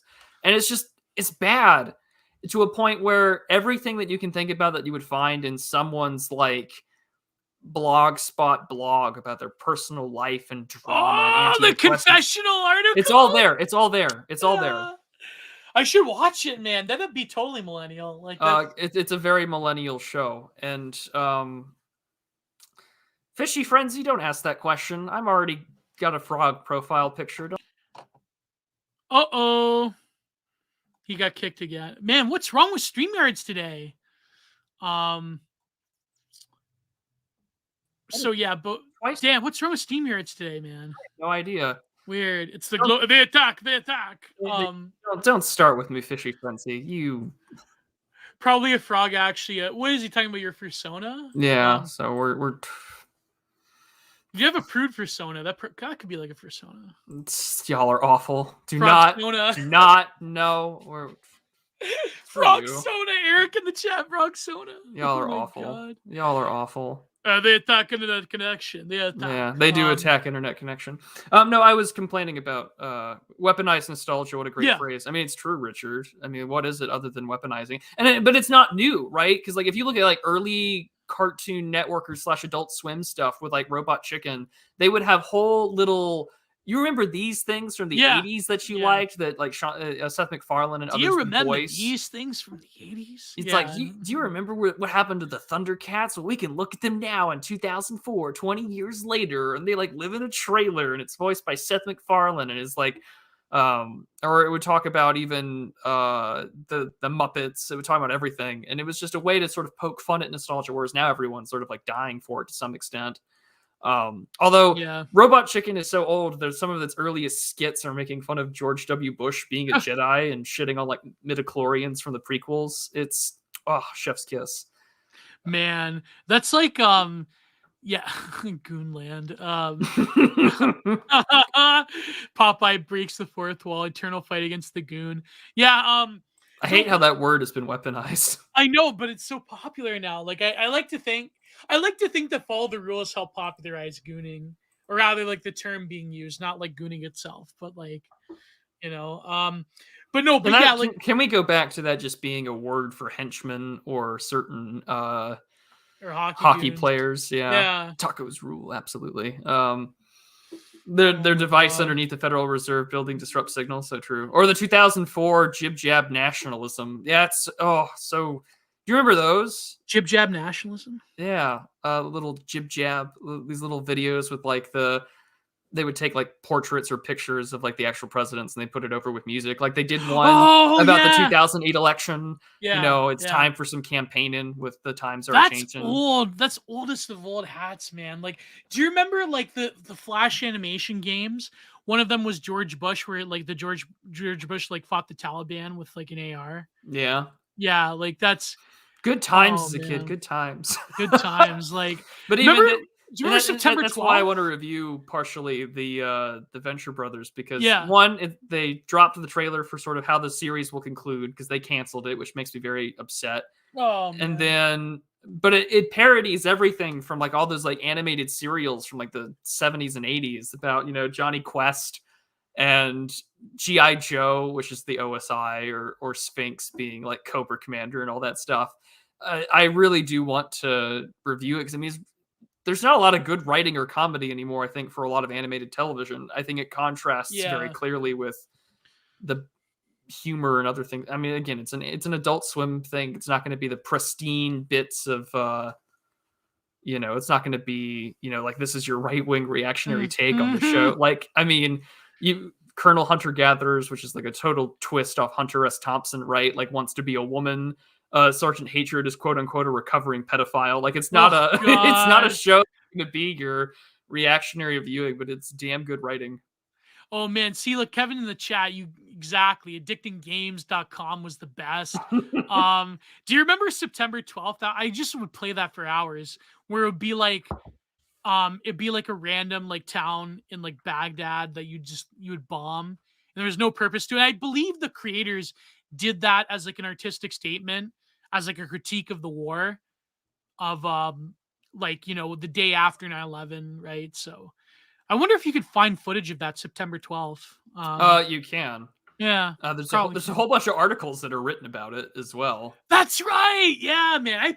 But I don't know why it was addicting, because like you'd play that forever when you were bored. I remember like being in the computer lab in school, being bored, and just like going to addicting games. But then I believe they blocked addicting games eventually because people were just like messing around.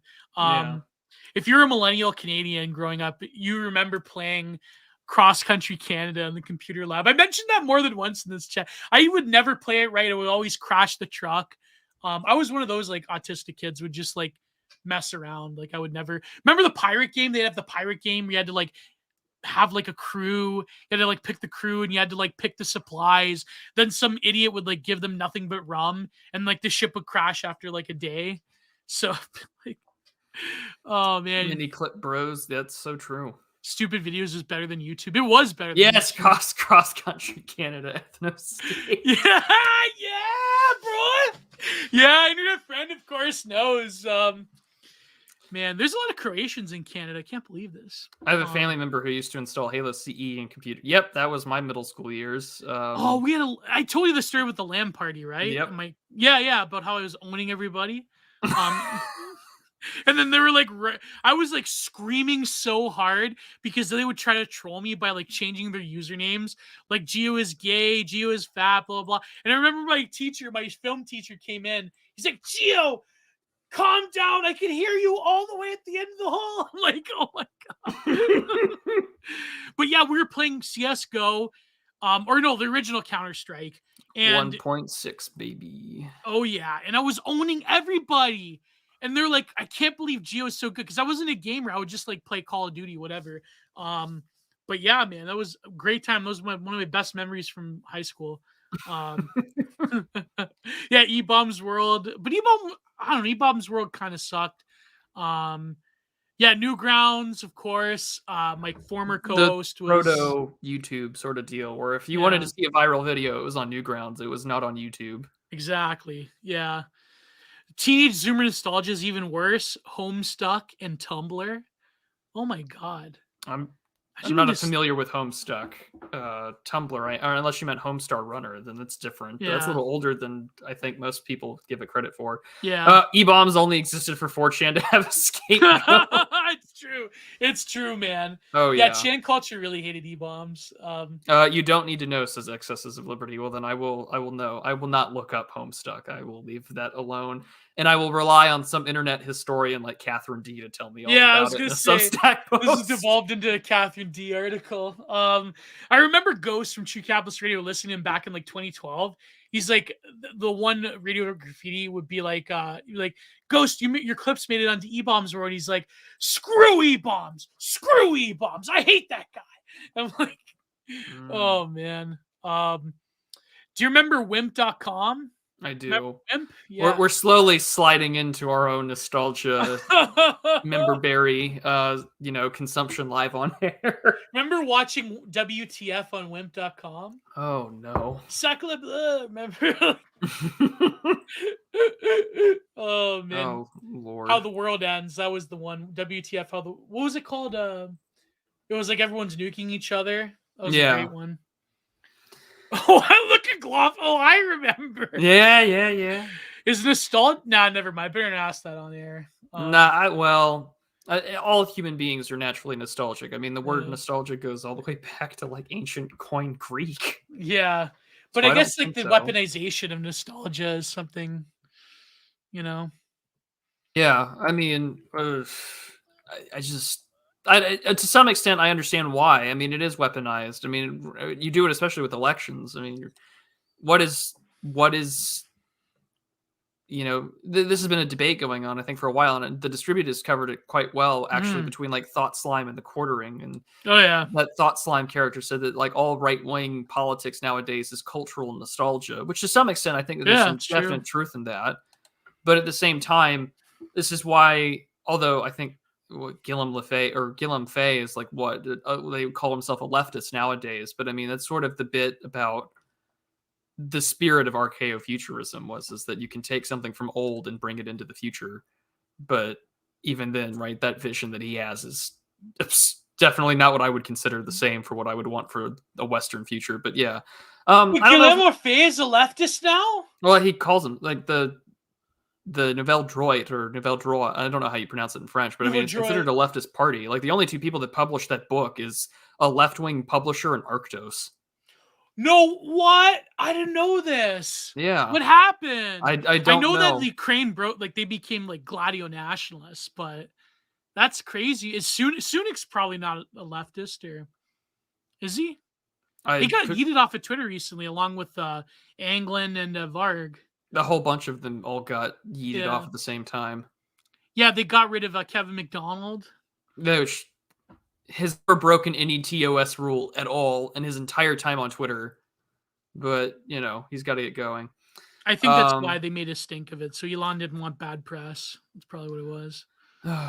Which is the cost of having like one guy rule with an iron fist over Twitter, is that if you give him bad press, he'll probably get rid of you. I mean, that's I guess what you would call the downside of any monarchy.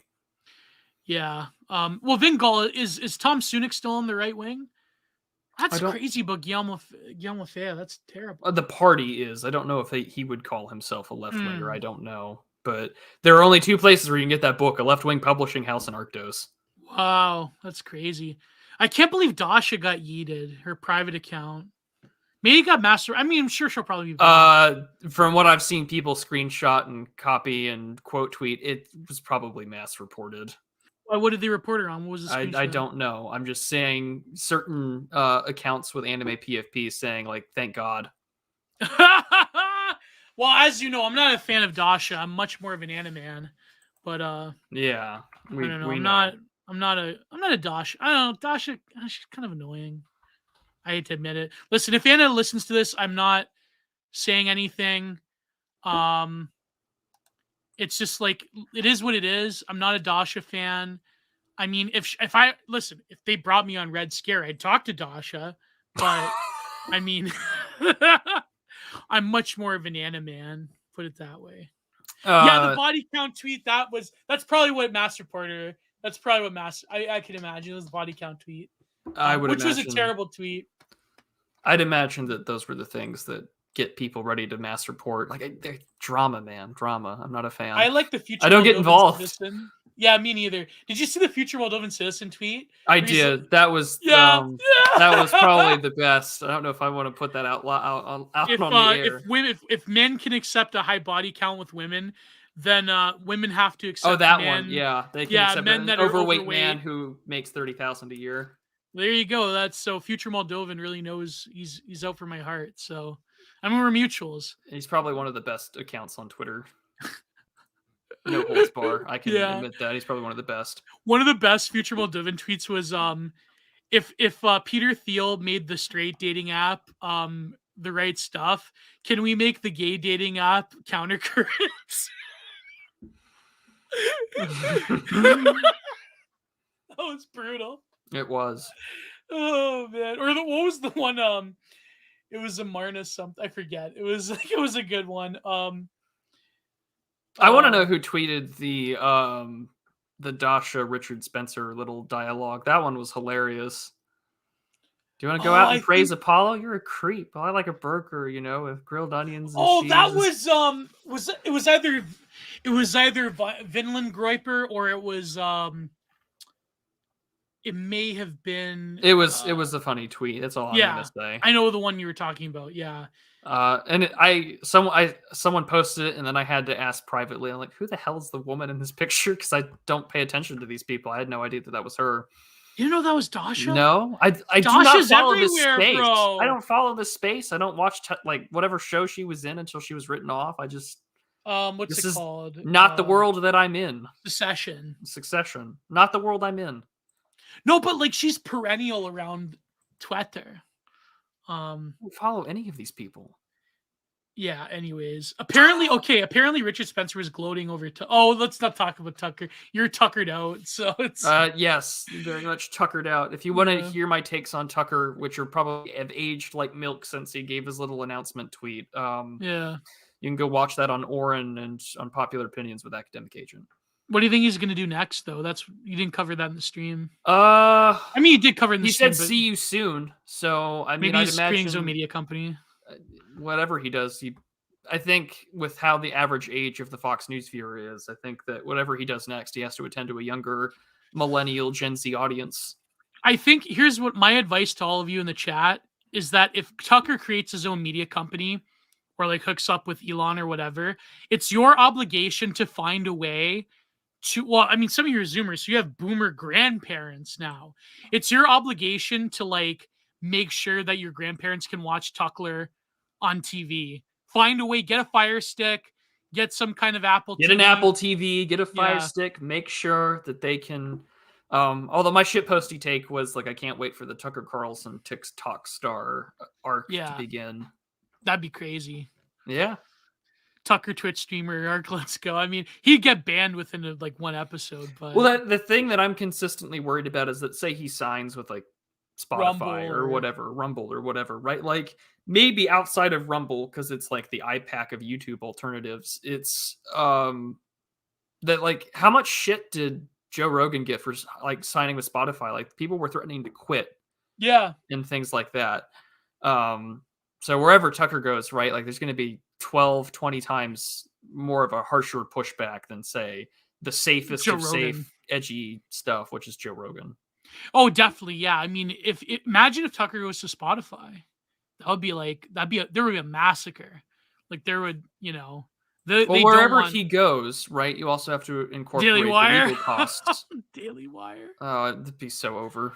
It'd be over. Yeah. It'd be over in a heartbeat. Yeah. But the legal costs, like you were saying, that would also be, that's why I think Tucker would have to create his own platform. I think you'd have to, he'd have to create a media company like Little Ben. Well, Gloff, I mean, Prue doesn't watch Secession. I don't watch Secession. I heard Secession was good though. But a fan of ours did a thread on Secession. I really do not watch that much television these Me days, neither. which I'm quite happy with, to I be watch perfectly movies honest. more. I'm starting a new anime. I'm watching the Technolize. What's it called? Technolize.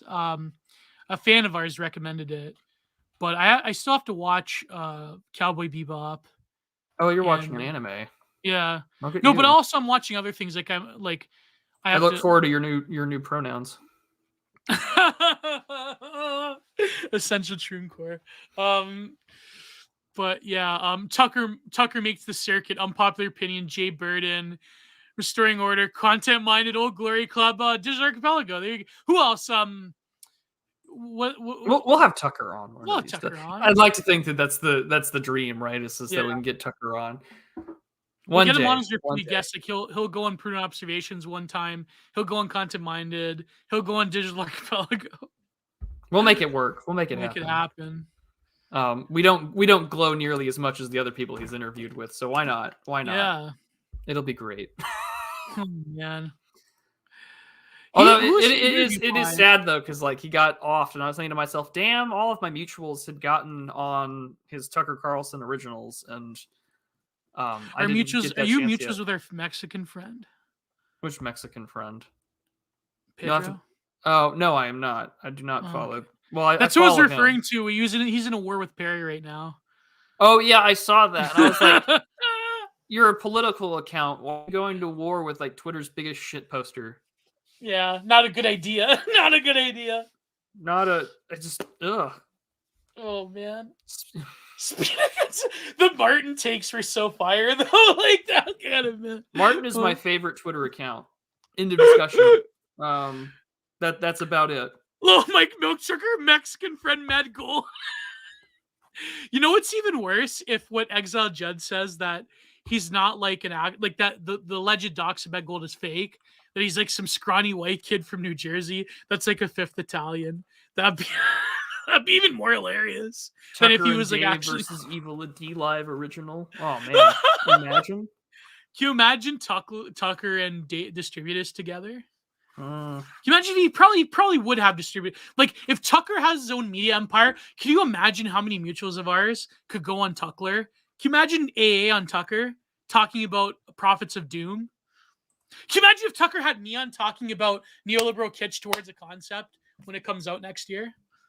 one day, Gio. One day. Man, that was amazing. The whole Not bad for a couple of goofballs, Gio. Oh man, but anyways, one day we can only aspire to be on Tucker tonight.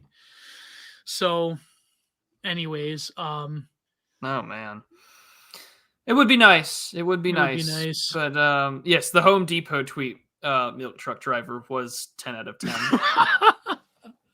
That reminded me of that one Limp Bizkit music video where Fred Durst was a gardener.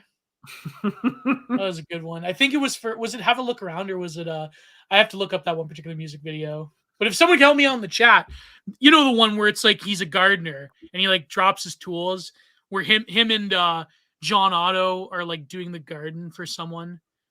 They're like the help, you know. I have fallen in love with the Down by the Waters of Home Depot, where it's like an old Baptist hymnal edit to the beat of the Home Depot theme. It is certainly great. I unironically have to bail on the rest of the episode for a meme coin business call, but we'll catch the rest of the replay. Have a good one, lads. Oh, I can't believe our friends a wagey stuck in a cage. A meme coin business call. I don't think that's a wagey type deal there. If it's for a meme coin.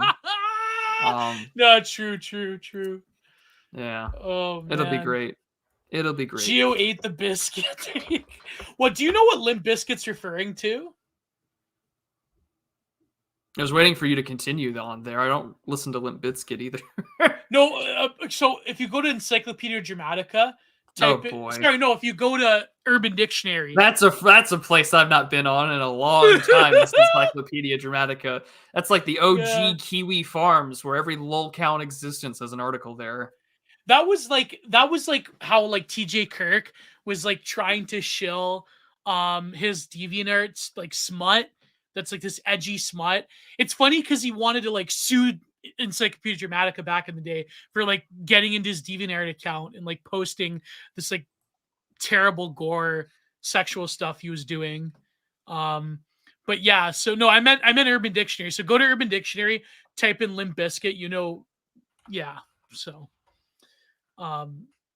anyways, moving Oh on. gosh. Oh, I've always heard this as soggy biscuit. That's what I've heard it Yes, as. it's also called Soggy Biscuit. Yeah. Oh, I Yeah. can't believe I've had to say that on air. Oh Yikes. Thanks. That's enough. That's enough. man. I learned something about TJ Kirk every day, and I really wish I didn't. Yep. Even J.K. Rowling knows about the banana incident. That's kind of sad. Yeah.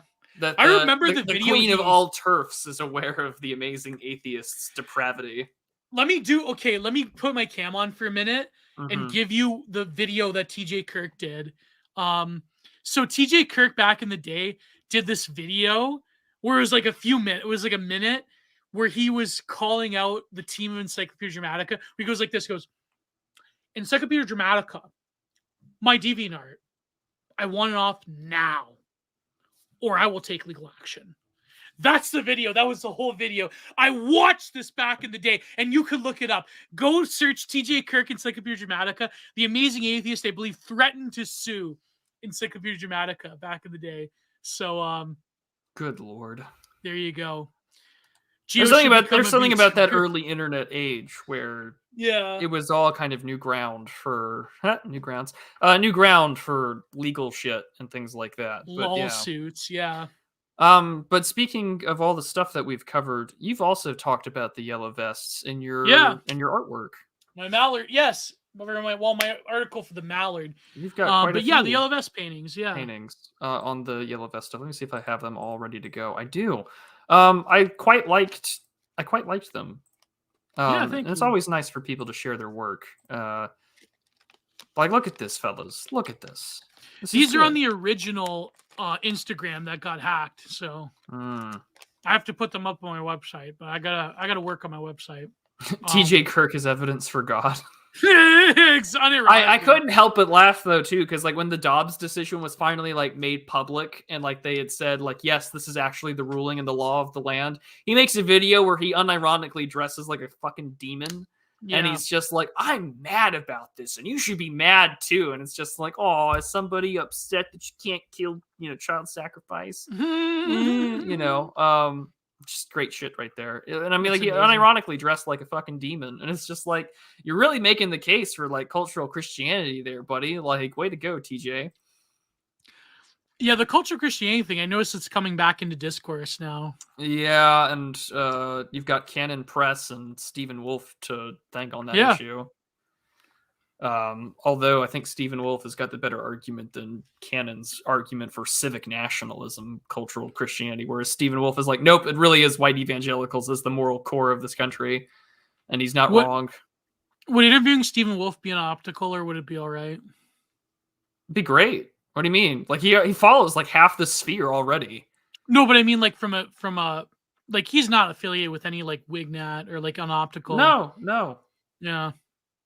I mean, he's got an argument against interracial marriage, but no, he'd be fine. Maybe I DM him one day. You should DM him. I haven't read Christian Nationalism though. Should I get the book? I would recommend it. I have the book. I've read it, or at least half of it. I'm gonna buy it just to support a boy. You know what I mean? Yeah, I mean, support our guy. He's from. I think he's with the OPC or the UPC. I don't know. It's the Presbyterian Church, but the book is coming from a Reformed tradition, which I know little to nothing about. So it's like, well, there's some of this I'm not going to get, but he's making the case for it here in the United States, a dominant Protestant country, which I don't want WASPs to die out. And if someone's going to speak for the WASPs, then by God, then yeah, it really should happen. There you go. You want some deep lore on this painting? Yeah, go for it. When I released this back in 2019, a guy actually DM'd me and he said that you actually, like, Gio, you painted my friend. I go, what do you mean? He goes, my friend was in the yellow vest protest and that was him. He had that exact same getup, like the helmet with the scarf on his head.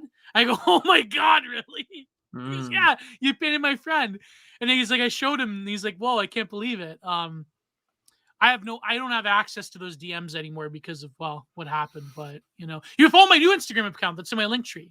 So please, I don't show my Instagram account. I'm going to post the Mallard piece on my Instagram account or the link to it. So, all right. Yeah, I want to rebuild. I'm only at like 400 followers now. I used to be at like 1,000 something, but I have to rebuild my Instagram, um, which sucks. But it is what it is. So yeah, this piece was really good. I would do something different now. I would paint it differently. This, I think, out of all of them, is probably my favorite one that I did. So It has a very revolutionary feel to it. yeah. I'm instantly taken to every stage production of "Do You Hear the People Sing" from Les Mis. Yeah, there you go. Uh, And they were just burning down the city a while back too over the pension reform stuff, which I think Yeah, he snuck in just by like executive fiat. But I mean, yeah. if people live longer, I'm not surprised that he wants to raise the pension stuff. Well, that was my point in the Mallard article that you could go and purchase, is that it seems like it becomes like revolutionary kitsch in a way, in the sense of like the French, like protesting is like a pastime that devolves into a dance party, a very destructive dance party.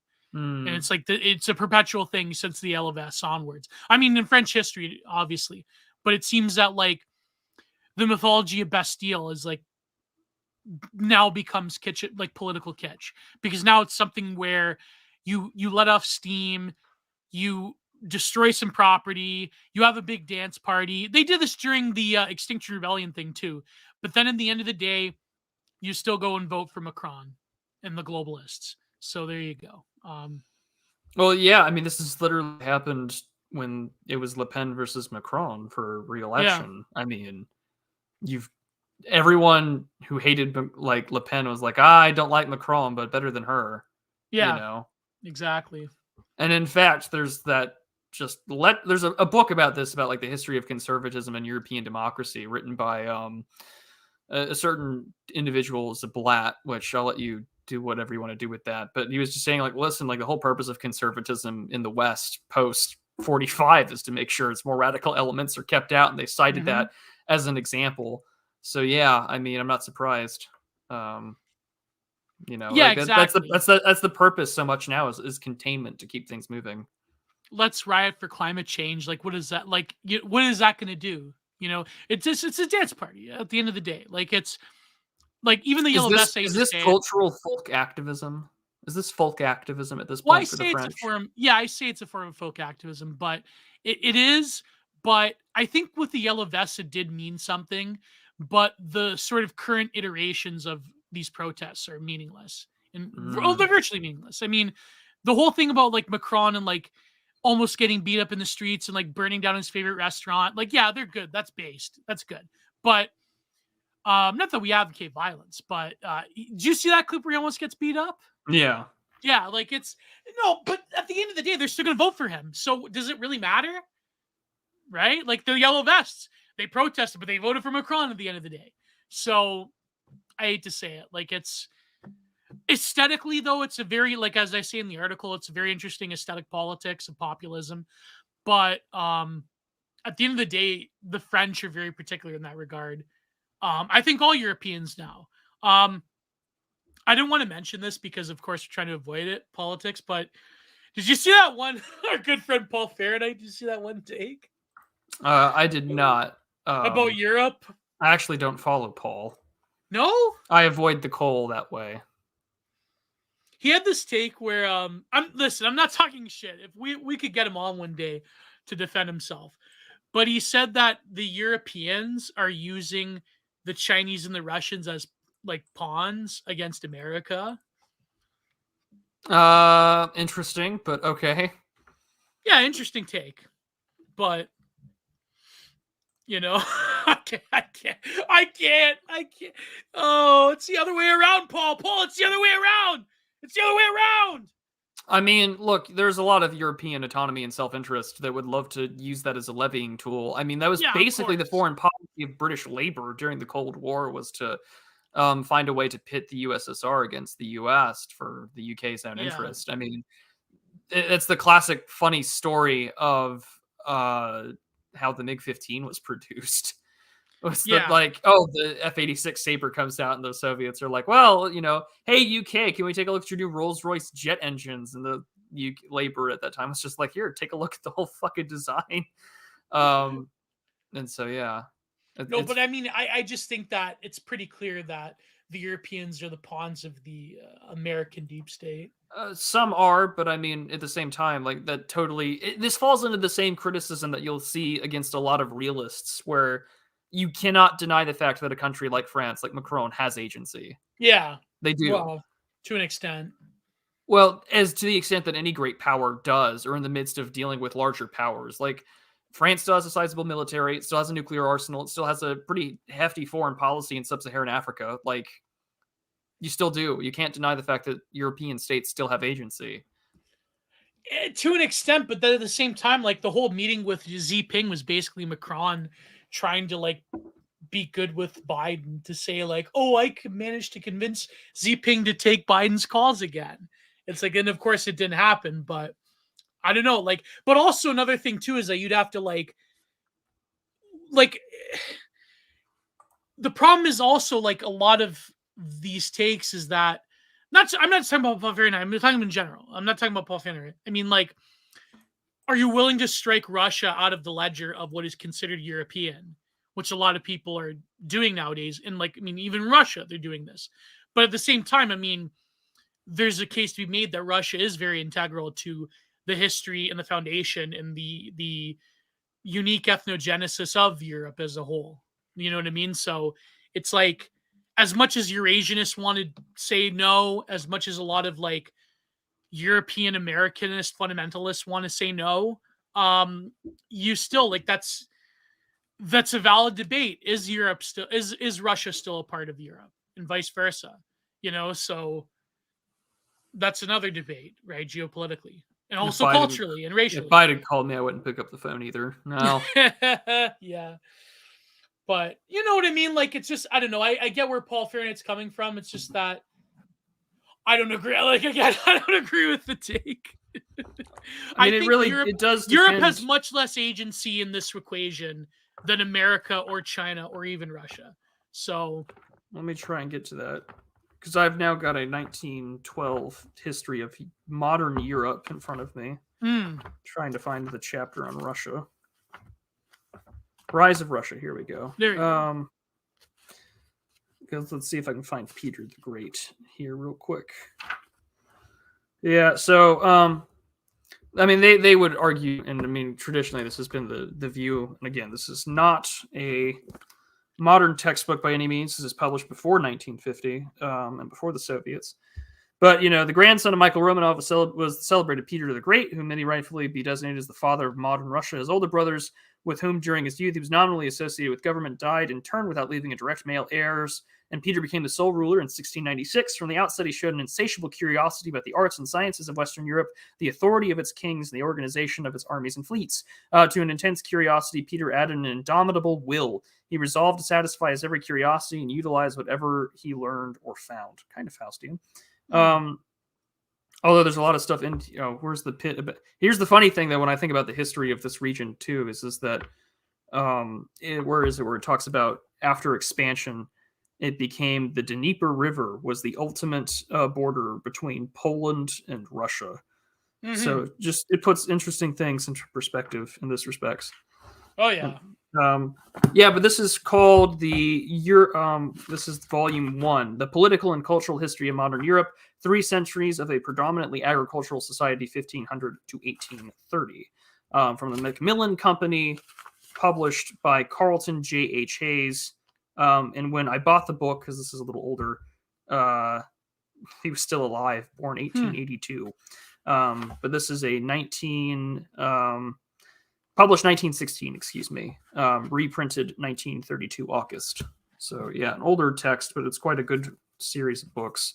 But yeah, anyways, if there will be any major religious movement, it would be Muslim or something, I think, very sad. Probably. Yeah. I mean, that's the real sad part about how things are going.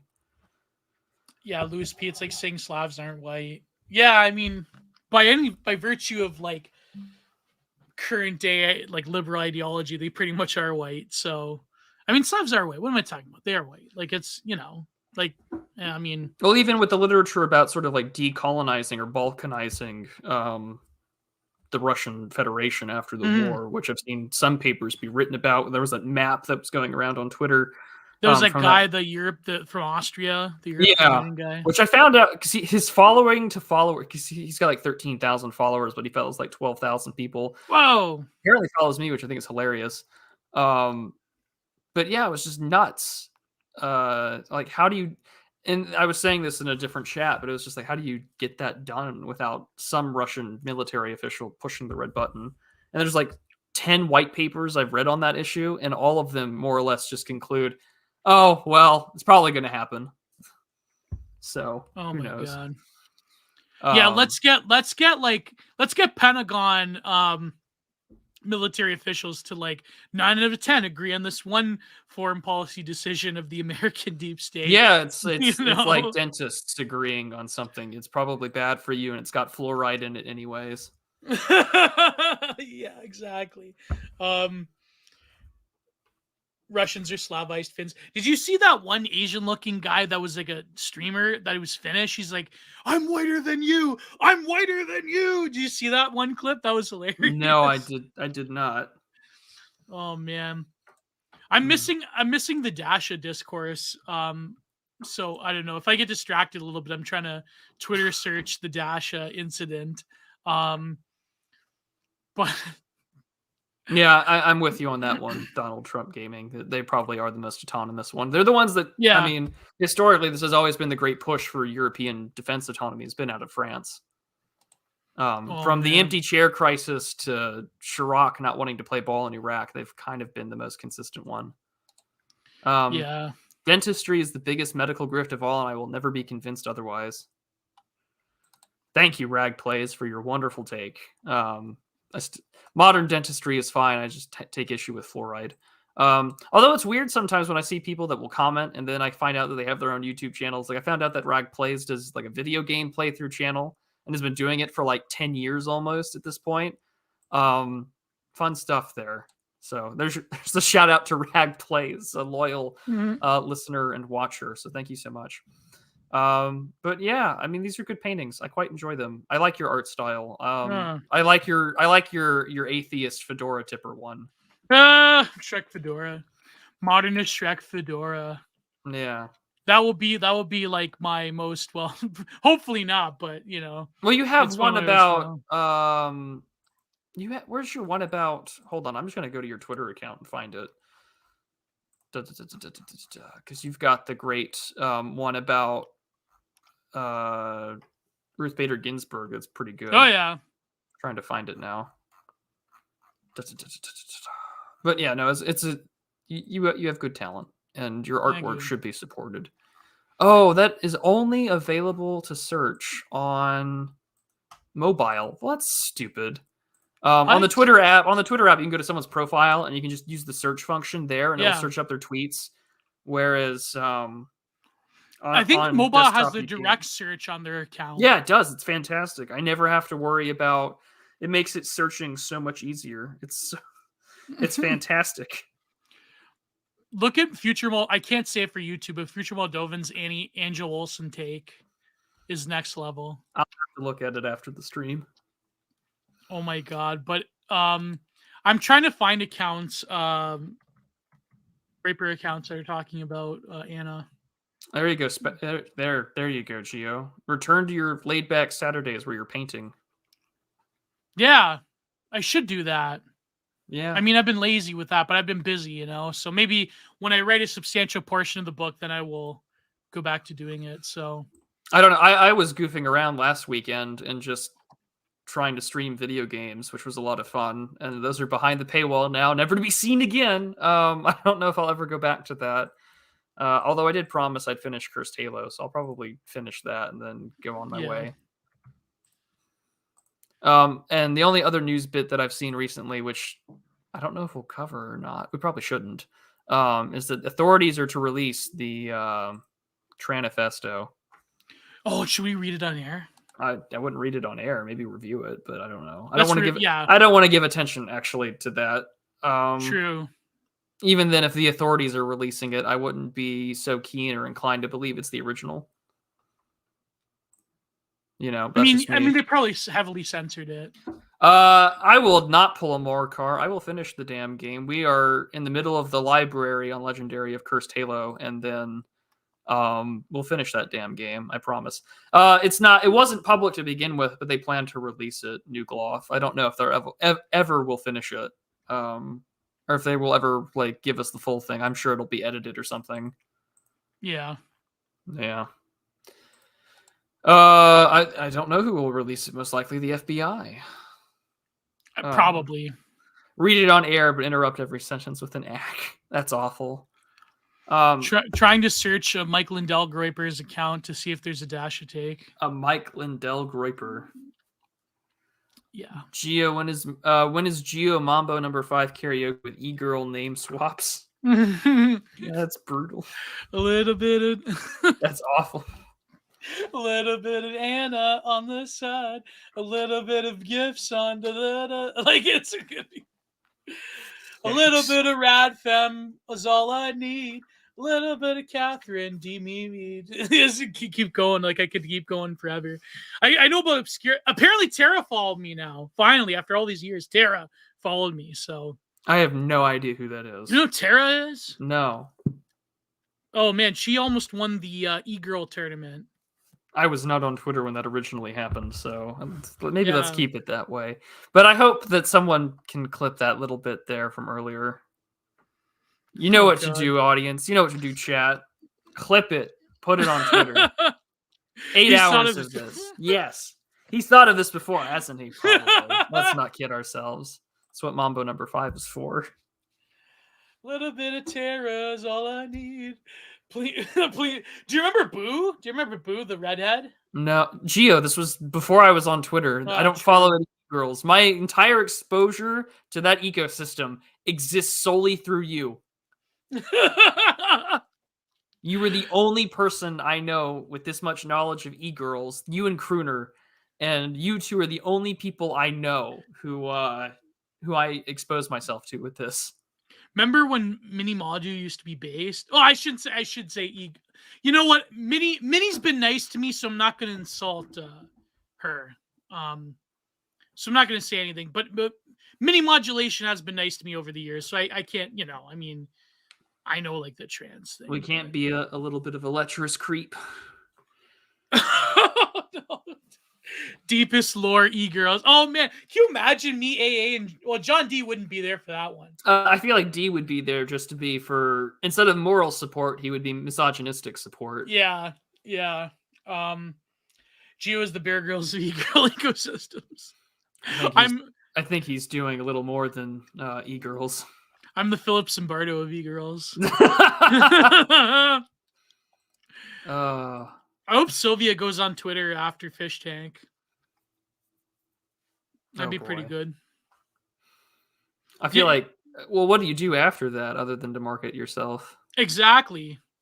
The best is when Sylvia's like looking dead-eyed into the camera and she's like smoking her vape. She's just like staring into the camera. I love this idea. Geo with Alzheimer's reminiscing about e-girl lore he knows when he's in the retirement home. And I mistake the nurse.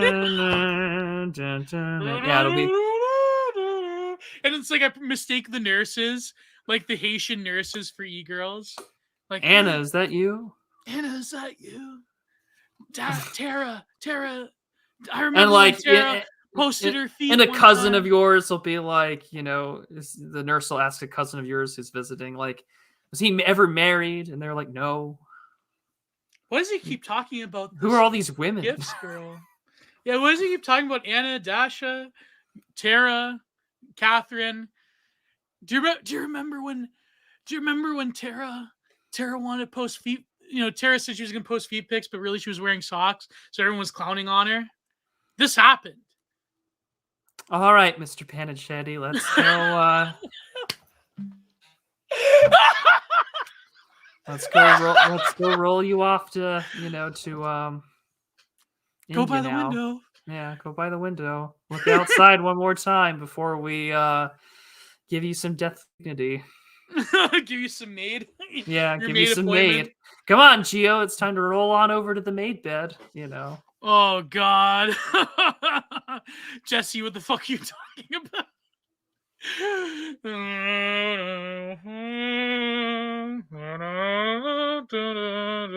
Yeah. Oh, that's so brutal, man. Do we want to talk about George Bush's art or no? Let me find one of George Bush's paintings. Let's talk. Well, I Um, think we're gonna talk about your icon, and then we'll. oh, we can do that too. George W. Yeah, Bush paintings. Uh, it's- the one guy that used to be the head of the UN was pretty funny. That one. oh man, that's true. George W. Bush's Painted Atonements by Peter I can't even pronounce that last name. That's so demonic. The fact that he like they called it like painting atonements. So like he bombs these people, he creates the refugee crisis, and then like he paints the refugees. It's kind of like Autobahn shooting the last parrot in America and painting it. Oh God. I don't know if I could ever call. I mean, I already know where he's going when this is all over. Oh, definitely. But I can't think for a second that he's not in the slightest, not partially, I don't think he goes to bed at night and thinks he's I he's yeeted not 2 million haunted. people out of existence. Yeah, I'm responsible for the death of millions and totally forever changing the demographics of Europe through my Middle Eastern wars. Wow. But I certainly think he's haunted by that to some degree. I don't think he's incapable of complete sociopathy. Maybe he is. Maybe he is. I could be wrong. But, maybe. I mean, he probably figures that that's just the way that the world order was going to go, and we had to do it for the project. You know what I mean? So, a Walmart bargain bin. Oh my God. Look at Mind right here. Lauren Rose's best girl. What happened to Lauren Rose? What happened to her? I'll let you Google that one. I know Brittany Pettibone got married to Martin Sellner. Now she doesn't. I think she does a podcast. I don't know. Do you remember that Tara McCarthy girl? Where like people were I hope you're clowning just on her? talking to chat at this point because I have no idea who the hell you're talking about. Do you remember who is the alt-right girl that everyone freaked out over? What was her name? Rage After Storm? Do you know how like that doesn't narrow anything down? That doesn't narrow. Do you remember Sinead McCarthy, Renegade Radio? Whatever her name was? Slightly. She was like the proto rad femme Austrian painter. Skull and crossbones Hegelian dialectic. Afghanistan has fallen, millions must run strike. I mean, that was basically the entirety of the Obama administration. Yeah, exactly.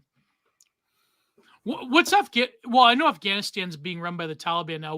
What's Iraq look like nowadays? Iraq's got its own form of government. There's still a lot of fighting in like the Kurdish part the of militias, yeah. The militias. But there's also a ton of Iranian influence there. Like one of the smartest geopolitical power plays that Iran ever pulled was during the whole Islamic State crisis, which was putting a lot of political influence and pressure into local government inside of Iraq. I mean, the nation's still fucked.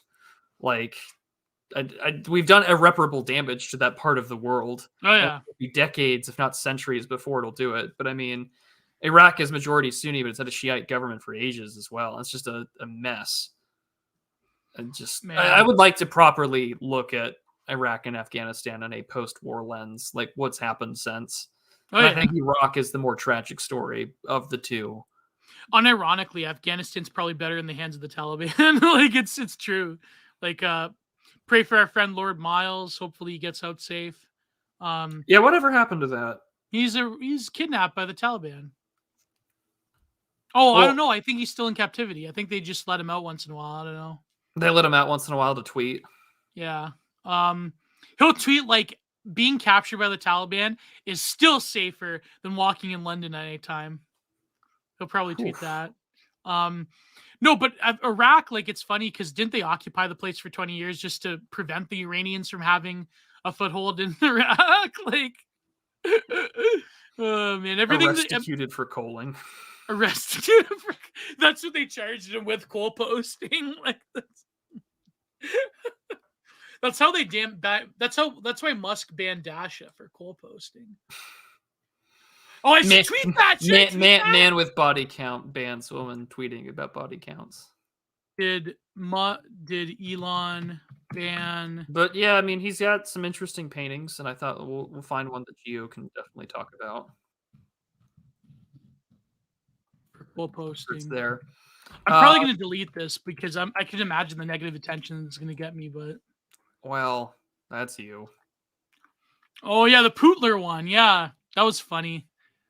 Oh God, his technique was brutal at this time. I'm trying to find a more recent George W. Bush painting. Tools. Let's go with time. Let's go within the past year. Maybe we can find a newer one. But this is the famous one. I think he probably did this on purpose. Just to this is one of the more famous ones of his. The nose is off.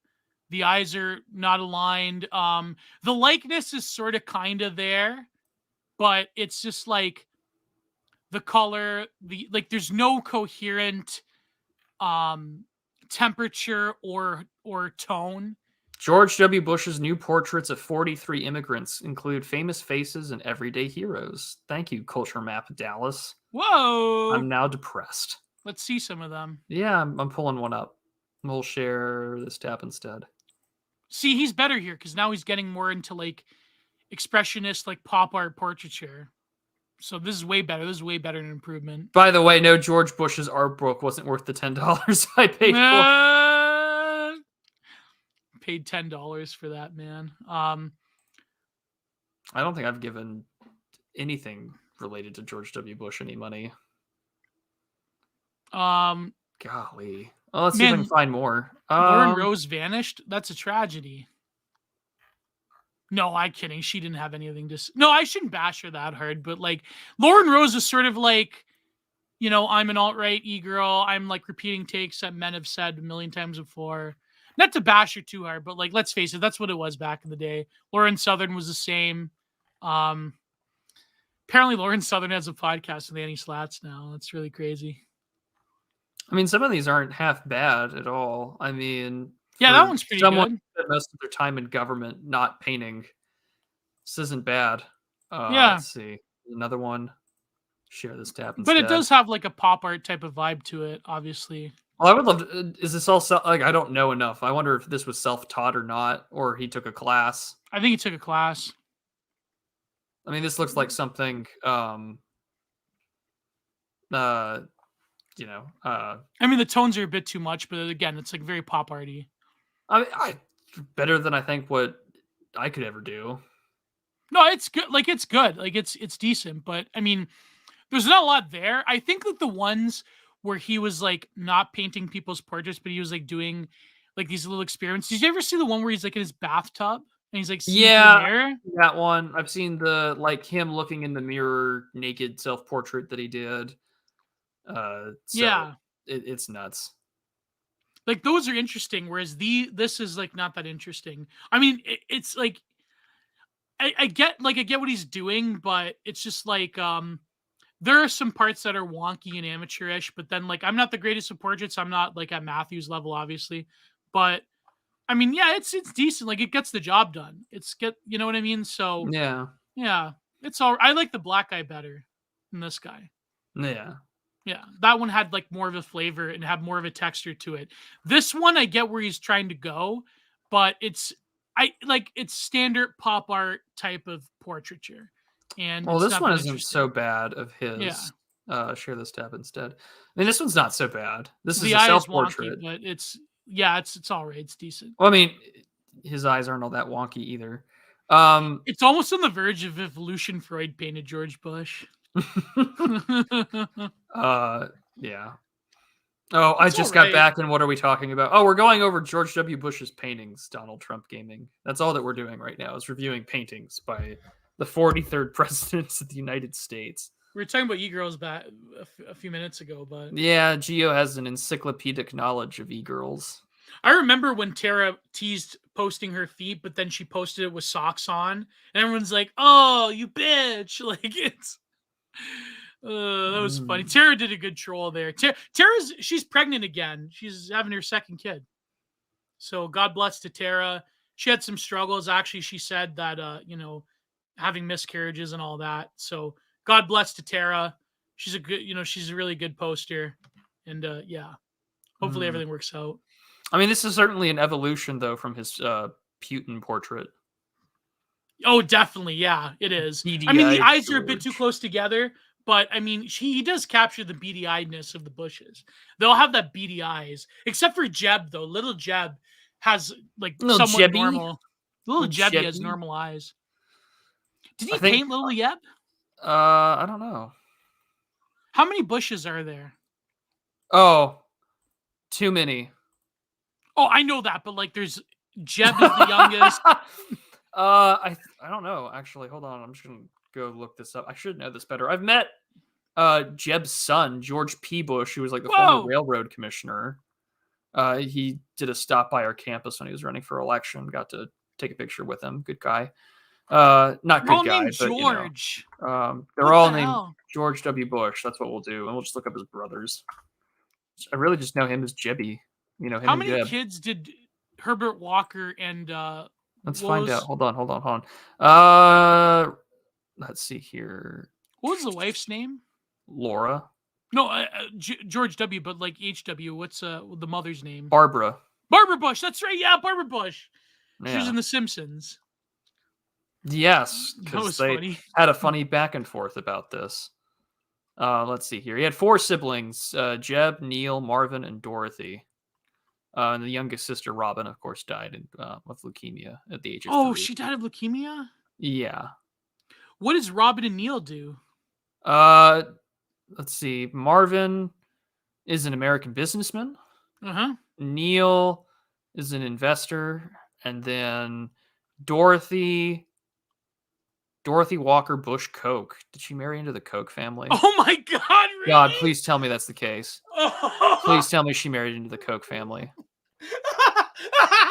oh please! Oh God! She married Robert Bobby Koch, president and CEO of the Wine Institute in DC. Is he the son? Oh no, he's not the son of the Koch brothers or any of the Oh, Kochs. He's the son of George William Koch, past president of Grocery Manufacturers Association. different Look Koch at family. that, different Koch family. Um, But it's funny how their siblings that they haven't pursued but he politics. did work with Richard Gephardt and the Dems. And worked for Tony, Kaleo. Wow, Oh God! all No, sorts of like incestuous Washington D.C. backroom shit. no, but it's funny how they didn't pursue like explicit politics like George W. and Jet and Little Yeb. CIA loves families as assets. So true. Very true. They're all contract killers. Like you Yeah. can't say Yeb was a total failure. I mean, being a governor of California is pretty important. Yeah, of course. I mean, he was a pretty good governor, wasn't he? Or Who? no, I mean, he did fix it for his brother, but that was different. I mean, for those of you who live in Florida, was Yeb pretty good? I don't I wonder if our audience is old enough to remember Jeb's time in office know. or have a reliable memory of him. But wait, how did he become governor of Florida?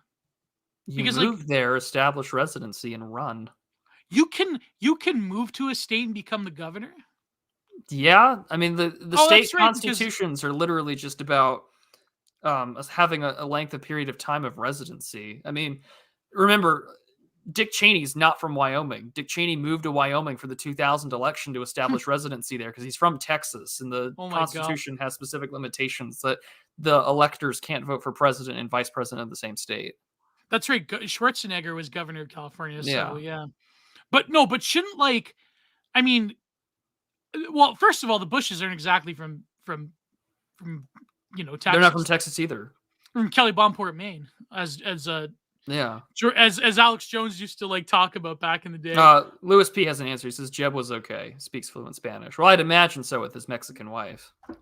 Yeah, but like Jeb is as a whole, as a man, is like, yeah, he was okay.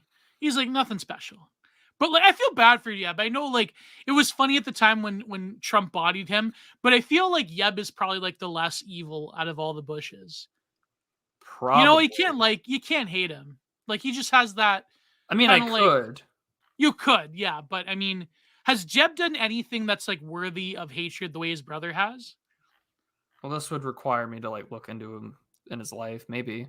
like, I don't know, like, he seems kind of like teary-eyed. I don't know. He's like a nice guy. I feel sorry for him. He's probably the least evil. You're probably Yeah. right.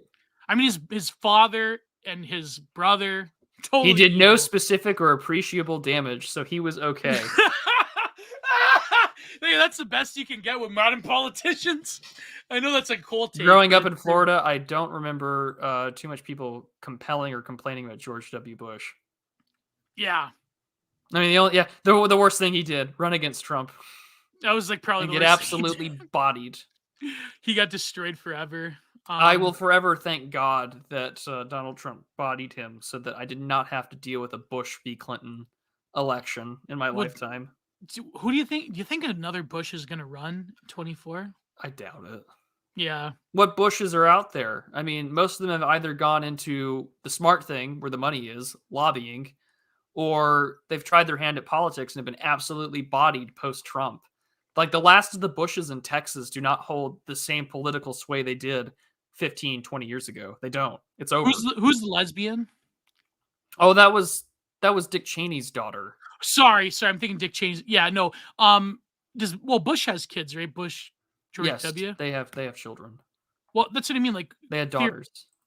one of them could run for office one day. Mm. I know it'd be terrible, but Well, it beats the ham beast of McCain's kid running for office. oh god, But there's the thing: George P. doesn't hold office. Donald Trump gaming, like George P. ran, I think, what was it, railroad commissioner, right? George yeah. P. Bush.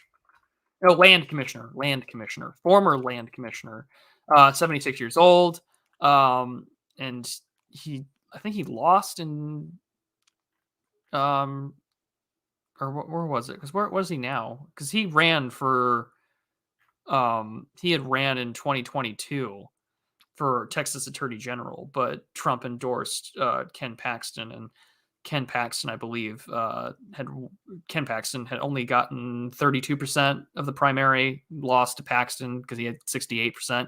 Oh So man, this is really the end of that. they As the couldn't Texas even Tribune fix wrote, it. the defeat could mark the end of a 4-generation political dynasty, and if that is the case, thank God. They couldn't even fix it for like a local administrative election, like for a Bush brother. Like that's crazy. Well, That's I will give Texas a lot of credit for the fact that its electoral system is pretty damn decent. As someone who's worked that election process, it's pretty secure. whoa. That's good though. Yeah, so at least Texas, of course, has got it going for us. Chelsea Clinton can. Oh God, Chelsea Clinton. I think Meghan McCain looks better than Chelsea Clinton. Obviously, Oh, the fat definitely makes her look a little soft around the edges. Meghan Whereas, McCain, fellas. easy Oh, I gotta say Billy, that to Billy. easy Billy. You should find probably the most decent picture of Meghan McCain you can find and let Billy take the heat. Oh my God. I like how Perry already liked my tweet about Dasha. Oh, there you go. I'm like, did Elon need Dasha for posting Cole? Oh my. Oh my God. Oh my God. I think this tweet's really taken off. That's Geo, everybody. That's Geo. Look at the Zoomer shot. Like Marcus is already posting Cole. My reply is like, "This take itself is Cole." I go, "You bastard!" Like, I ain't Geo. Where did you tweet? Did Elon eat Dash's account for cold posting? One retweet, 34 likes. that's all right. Negative feedback received on this platform is great for reducing ego-based errors. You're fat, says Dasha. Well, maybe. Who knows?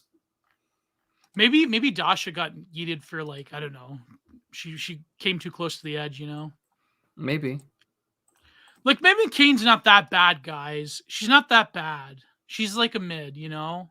She's a chubby mid. I mean, I don't know. I kind of would. I'm with Lewis on this one. No. No. Oh God. All right. All right. Moving on to the supers. The more I look at Meghan McCain, the more I'm kind of digging it. Why?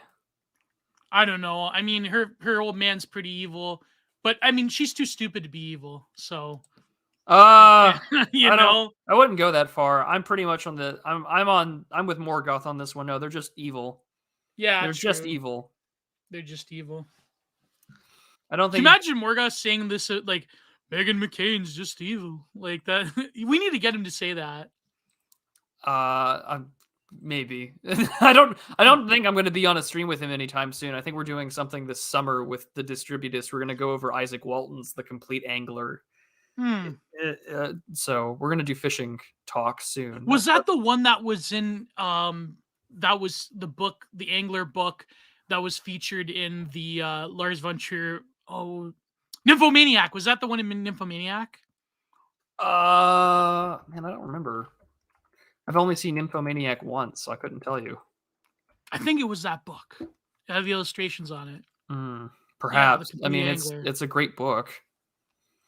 It was illustrated by Arthur Rackham in 1931. But I mean, this book goes back to the 1600s, so yeah, probably is that one. First published in 1653, so it'll be great. Fishing is fantastic. But yeah, that's what we're going to be doing. Fishing with Dynamite with Morgoth. No. Although Excesses of Liberty, I would love to go fly fishing with Tucker Carlson.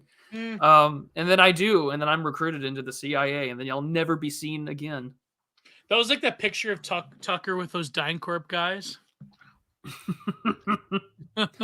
Never to be seen again after that. I'll be gone. Oh boy. You know. But no, Prude exploding varmints cover video. No. We're not. Yeah, you got those varmint rounds that like liquefy them. That, yeah. If you want to go, there's like a bunch of like 240p, like old viral boomer videos of people shooting at gophers exploding. You could see like the grainy, pixelated blood mist. We're not doing that, folks. Oh man.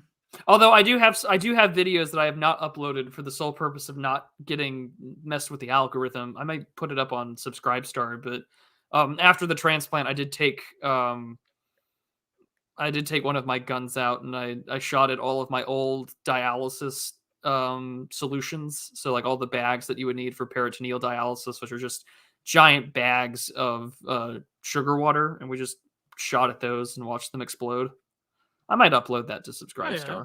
There you go. But that was very cathartic to just take the gun out and shoot at these things that I was more or less connected to by tubes, chained to, and just unloading. It was fun. I went yesterday and caught nothing. Well, you can always go. I'm also going to make a playlist for all of the Real Talks, and since the YouTube Studios got that wonderful podcast section now, which is nuts. They home videos, shorts, lives, playlists, communities, podcast, membership, store, channels about. I have nothing on the channels section. I don't feature any other channels. I may have one in the future. No? Yeah. Man, I need an alt channel to do stuff. I'm probably going to do one like Prude Platinum or something like AA Gold. It'll be fun. Yeah. It'll be fun. There's this take by Fisher King that said there was a debate in the early 2000s about who was farther down the trough, Springer or Povich. The correct answer was in his Povich. Springer never pretended to care about his guests, many of whom were acting. Maury hugs them, offers help, which is totally insane. I would say that out of all of them, Dr. Phil is probably the worst and probably the most condescending and probably the most evil. I think that like Springer knew what he was doing. Steve Wilkos, I think, is one of the better ones. I remember like staying up late at night watching the first few seasons of Steve Wilkos. Do you remember the Devil Mom one? That was pretty cool. Yeah, not cool, but it was like, you know, I remember my favorite moment was the Devil Mom one where he would like, she's like, they ruined my family, and then you could tell the anger was on his face. He like turned back to her. He's like, you ruined your family. You're the one that ruined your son. Like, oh man, that was great. Well, Red Letter Media has covered a video on all of the Jerry Springer episodes where they're just laughing at the titles. Yeah. They're like, our least viewed episode ever gets like 1 million+ views, which is virtually everything that they do now. Man, I'm not a big Red Letter Media fan. I haven't watched them enough. I've watched the Mr. Plinkett ones, but They're not bad, yeah, but you can definitely tell that they're Midwestern white guys that probably voted for Joe Biden. yeah, So, man. oh, I've been kicked out of StreamYards before, so I can't go back and put the fucking super chats up. That's frustrating. Weird. Uh, Yeah, you're gonna have to go and do it manually. well, thank God for entropy. I can just go up here and go through them. So, are we ready for supers? Oh yeah, All right, let's go for it. hell yeah. All right, so I can't put this on screen, which irks the absolute hell out of me. But I have to give you a big thank you to Mr. Spasticus Autisticus, who sends $50. Thank you, Gio. He says, Big Sneed. I've been thinking about how old I am, 23. My life is almost over. I am entering my winter years. All the hands I've never held, all the e-girls I've never DM'd. It is so over. I have fallen. Got a date with a fashy goth girl, so it's okay. Whoa, that was amazing. What a $50 well stream spent. of consciousness for $50. This is like Ben White always super chatting the distributors, letting us know how his dating life is going. Yeah, that guy. That's the guy. Yeah. Next Thursday, Spasticus, we want to report. Yeah, man. Send $50 next Thursday to me. Tell us how the date went. If the date goes poorly, send $50 to Gio and tell us about it. Fashy goth girl. Yeah, those are hard to find. Good for you. Man. John Chapman says for $4.99, play the Geo diss track. Oh, this must be the Mike of Pole character. Yeah, the Geo diss track. I'll have to find it, but sure, we can go do that. Let's see here. Go to the next one. Internet friend for $6 Canadian. Does the digital archipelago have an ETH wallet? I will instruct my bankers in Geneva to wire $1 million $Sneed. Do you have an ETH account? I do not. I have a Coinbase account. Oh, there you go. So I guess I do have a wallet. I should make that more available. I'm not as savvy into crypto. Most of the money I invest actually goes into commodities like precious metals. I think if it was like big enough donation, I mean, would we split it or how would that work? I mean, wiring a 1 million amount of a shit coin or a meme coin, it begs the question, right? But would it be 1 million in USD or 1 million in that shit coin? I'd 1 million in that shit coin. Oh, then that wouldn't be worth it. Well, how much is ETH right now? What is 1 ETH worth? 1 ETH. Yeah. Is there an actual? Okay, yeah, let's go. In US dollar, or US dollars. Right now, it is 1,919.79 cents. So what would a million? Actually, the highest it's been as of late. Right now, man. So what would a million ETH be like? Let's take a look. In USD. Let's see here. So if it's roughly, I'm just gonna do. Good lord, that'd be a lot. How much US dollars is to Ethereum? It would be, according to this, doing the math right now. 19,202,000. Oh, no, that's even. Whoa! No, I've definitely screwed that up. Hold on. Let's see here. 1 million Ethereum is about. Let's just go put that number down. Absolutely insane. 1.919 billion. Yeah. Almost 2 billion. Whoa! Can you imagine that? GPUs we would definitely have to split that, obviously. Well, yeah, but that's never going to happen. No one's going to just give you $1 billion fucking dollars. Well, you never know. People have given $1 billion to other e-celebs. So. Sure. Maybe Peter Thiel can work something out. No, because Peter Thiel's not donating anymore. He's not participating in 2024. He's not? Oh, that's right. I saw. Yeah. What's the story with that? I don't know. One dead rent boy and dark elves got scared. Oh my god. There you go. Embrace your inner Mr. Plinkett there. I can't believe. See, this is why Peter Thiel needs to focus on the cultural sector, right? He needs to give us money. And we're not going to run for office, No. Maybe you one day you could run for office. No, I had my youthful high school and college desires to run for office have long since died. If I were to do anything, I would retire from political punditry and political commentary and go to seminary. There you go. That's my retirement plan for this frog, anyways, is to one day leave for that sort of calling. I never thought about ever leaving. I don't know. This is who I am. Anons will spend their days schizo ranting about why Fed poster 1488 needs to buy Zimbabwe coin. So true. Gotta carry the one. Fed poster 88. So true. So true. Let's see here. Spasticus Autisticus again for $2 saying Letty. So we're gonna get that was from our fish tank discourse. Letty. New Gloff for $5 says Big Letty. So again, more of that. Sylvia's Big Letty. There you go. Son of Haster for $5 says, speaking of parasociality, will you two be at the U.S. event? I will be at the event. My ticket has already bought and paid for. I will be there.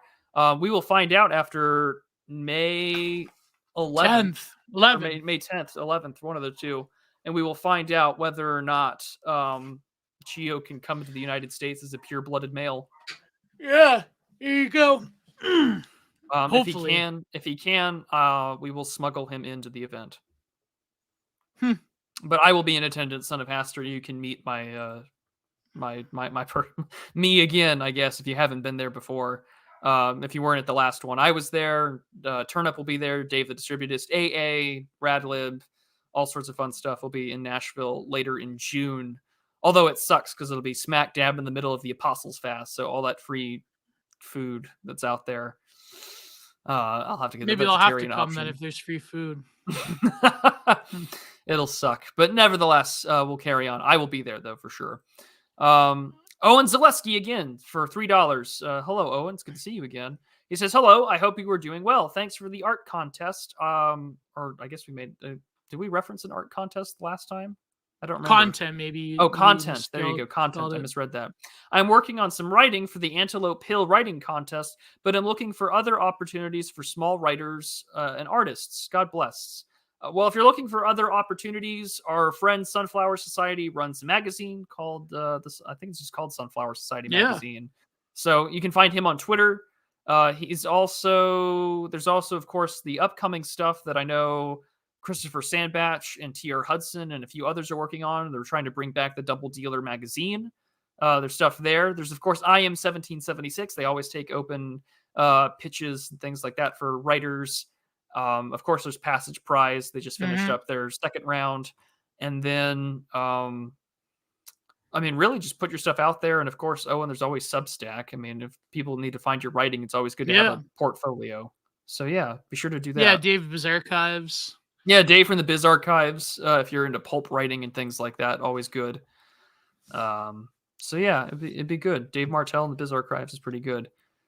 Yeah, Oris Press. They do Oris Press, yeah. Brendan Hurd, that's true. And then Fishy Frenzy for £5 says, just saw Dragged Across the Concrete. Great film. Love me, Mel Gibson. Have you guys seen it or any other S. Craig Zoller's films? I've heard of it. I can say no to both. I have not seen Dragged Across the Concrete. Oh, I should see S. Craig. Well, I should probably look up what movies he has done. Maybe I actually have. I have not seen any of his movies. So no. Puppet Master, The Littlest Reich, Vince Vaughn's Brawl on Cell Block 99. Yeah, I've not seen any of these films. Oh, I saw that one. Brawl on Cell Block 99 was amazing. Dragged Across the Concrete. No, I have not seen this one, but it's got Mel Gibson in it, so I probably will see it. They say Bone Tomahawk was pretty good. Brawl on Cell Block 99 was amazing. It was a pro-life film. Yeah. Okay. In a way. It was a good film. It was like totally like, it was like super jail levels of like gratuitous violence, but it was pretty cool. Yeah. Story follows Bradley Thomas, a drug mule who must kill a man held in maximum security prison to rescue his pregnant wife from a vengeful drug lord. Yeah. Okay. Pretty cool. Made $80,000 at the box office for a budget of $4 million. Yeah, that's pretty cool, eh? That sounds like a bomb. If your budget's that much and you don't get that far. Yeah. Box office $80,000. Good Lord. It was a pretty good film though. Well, maybe I'll have to watch it then. That could be another movie review stream. I feel like all films have taken a hit though with streaming, so Mm. like box offices don't really matter anymore. Yeah. Like it's kind of like the record industry and like first week sales of an album. It's Mm. like who buys a physical, like people still buy like physical CDs just to like support the band on tour. But other than that, it's like, Yeah, you know, absolutely. yeah. That would be the plan. It would be that's why I love original media or like actual physical media. I really do not like ebooks. Yeah. Kate J, I know that they plan to. I don't know if they're doing it right now, but they do plan on doing and supporting fiction projects in the future. Mhm. I know Ben Braddock has talked about that, and I actually need to finish because I told Ben I would write some copy to support them. So, Yeah. uh, but yeah, no, I think that they would like that a lot if you could. I think that that kind of cultural fiction needs to be brought more across. So yeah, I would be all for it. Dragged Across Concrete, 50 million, gross 660K at the box office. Whoa, for a Mel Gibson film. Again, box offices do not matter nowadays. I'm guaranteed millions upon millions of people have saw Dragged Across Concrete just because Mm. it has Mel Gibson in it. So it's like, yeah, doesn't matter anymore. But They're selling Sleepy Joe cannabis strain in Los Angeles. oh man, that's crazy. You won't remember what country you're even in. Sleepy Joe OG. Where am I? I'm pretty Cannabis. sure.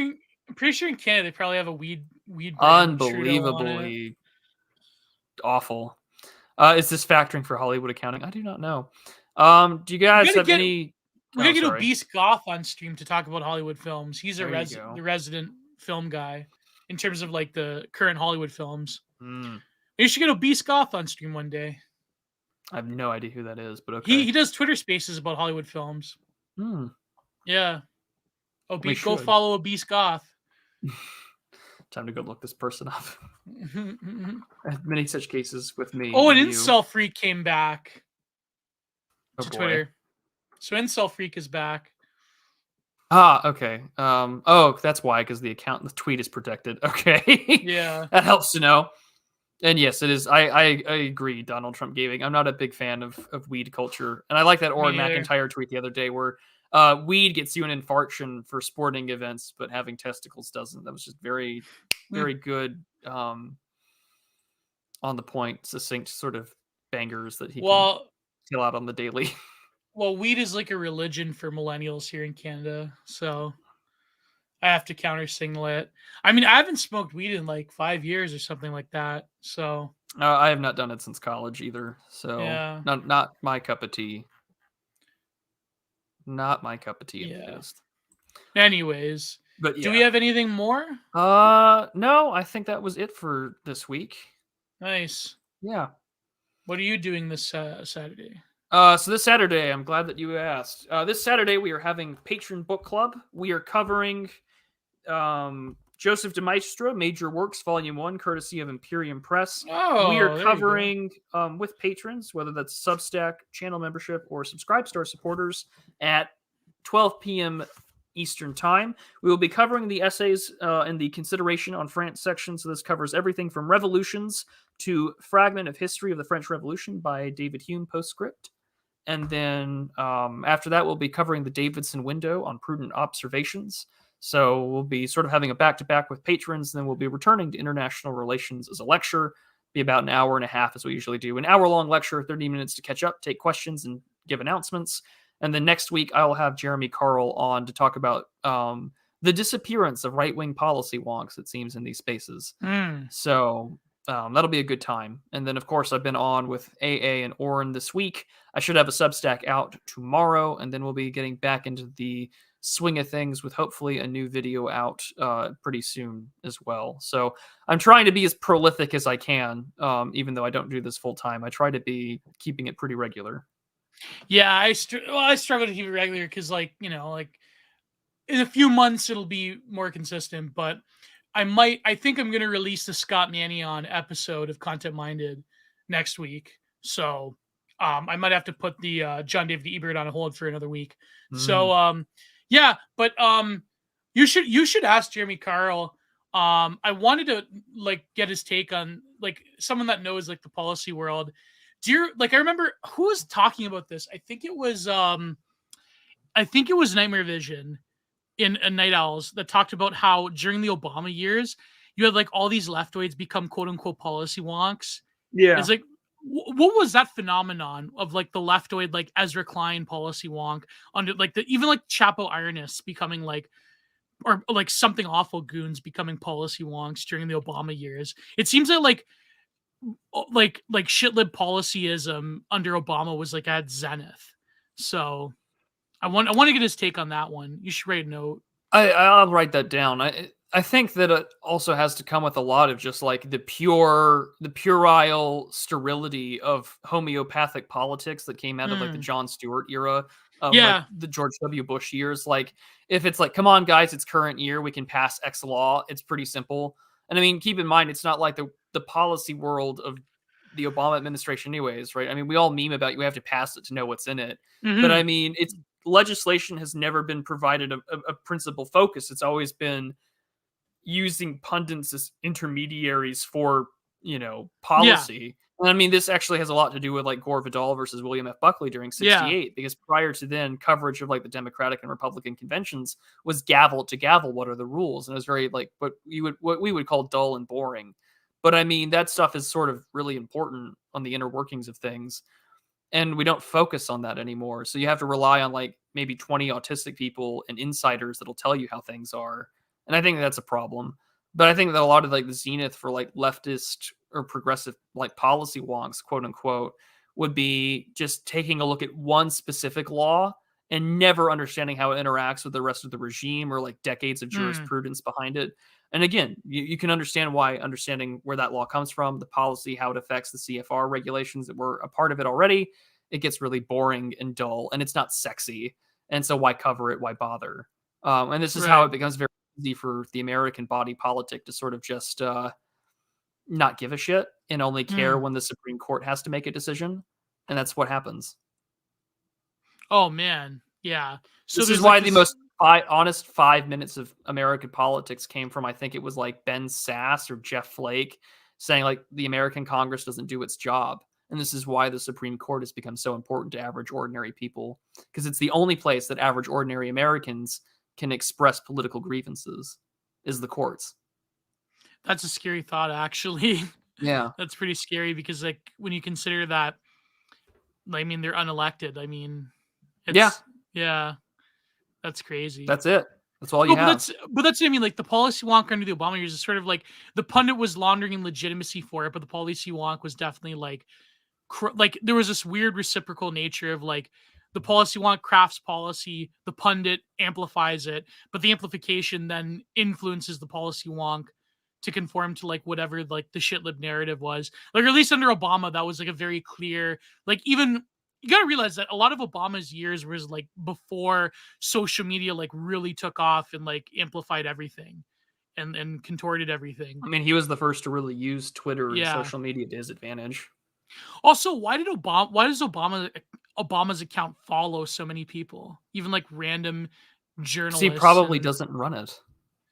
No, that's what I mean. Like, I think there was something where if you like responded to him, there was something like when he was getting elected where if you like interacted with him, he would follow you back, or whoever was running the account. Like he follows like thousands of people, like random small time shitlib journalists even. I mean, that probably would be the case during his campaign.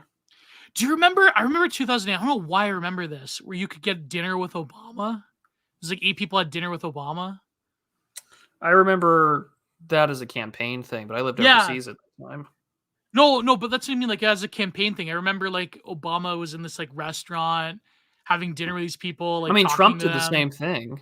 Did Trump do the same thing? Yeah, he did during 2020 as well as in 2016.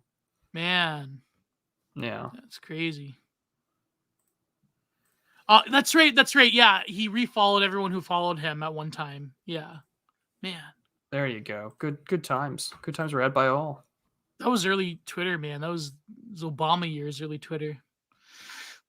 But yeah, because I mean, Twitter's what, 2007? Yeah. Same year, right? And then 7 years later, it would help like usher in the end of the world. And here we are. Here we are. Live streaming to Twitter.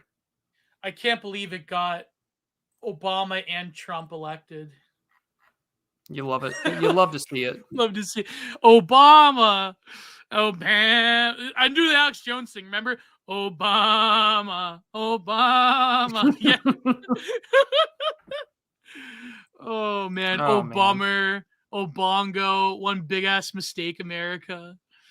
I love those boomerisms when it came to Obama. The BoomerCon My stuff. favorite boomer thing was George W. Bush mugs that said, "Do you miss me yet?" I own one of those. Oh God! I should Oh, drink that's out of it one of these days on you camera. should. You should. They'll piss people off. But it's Miss me yet? amazing. Yeah, no, that was like a pure 2008 mug thing. It was Yeah. great. Remember McCain was the Maverick? Oh, I hated that so much. Maverick. Oh, and that so was from stupid. and it's also from the jib jab thing where it's like Yeah. ignore his liberal streak but vote for him anyways. Oh God. Good times. But okay, I think that'll probably wrap it up for this week. All right, that's good. I stubbed my toe this morning. Thanks, Obunga. That's so true. So true. So true. Remember, Barack Hussein Obama was the president of the United States for 8 years. Barack Hussein Obama. It's funny because Obama's been totally memory hold now. Like, you don't hear about it anymore. He was like the last. He's like Bill Clinton being memory hold. He's like the last pre-woke Democrat president. Yeah, that's right. But Obama ushered in wokeness. Yes, he did. So it's like, I'm. But he's counter-signaled it, and he's like staying behind the scenes, and he's pulling his people out of this administration. Yeah, it's an interesting time to pay attention to the Capitol Hill. But it's funny because like Obama was like Biden was touted to be like the third Obama term, but now I guess Obama's like, well, this is embarrassing, so get my people out of there. Better hop out now while things are still good. Yeah, the last Democrat before times.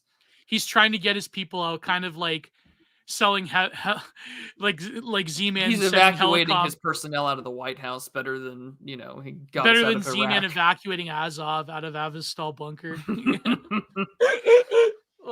But next week we will be on Gio's channel, and be sure to give him some love and support. The links are down below in the description. Follow him on Twitter, YouTube, Patreon, all that sort of great stuff. He has Substack. He's got Substack as well. All the links are down below at findmyfriends.net/Gio. And we'll see you all next Thursday. All right. God bless. Goodbye. Too sweet.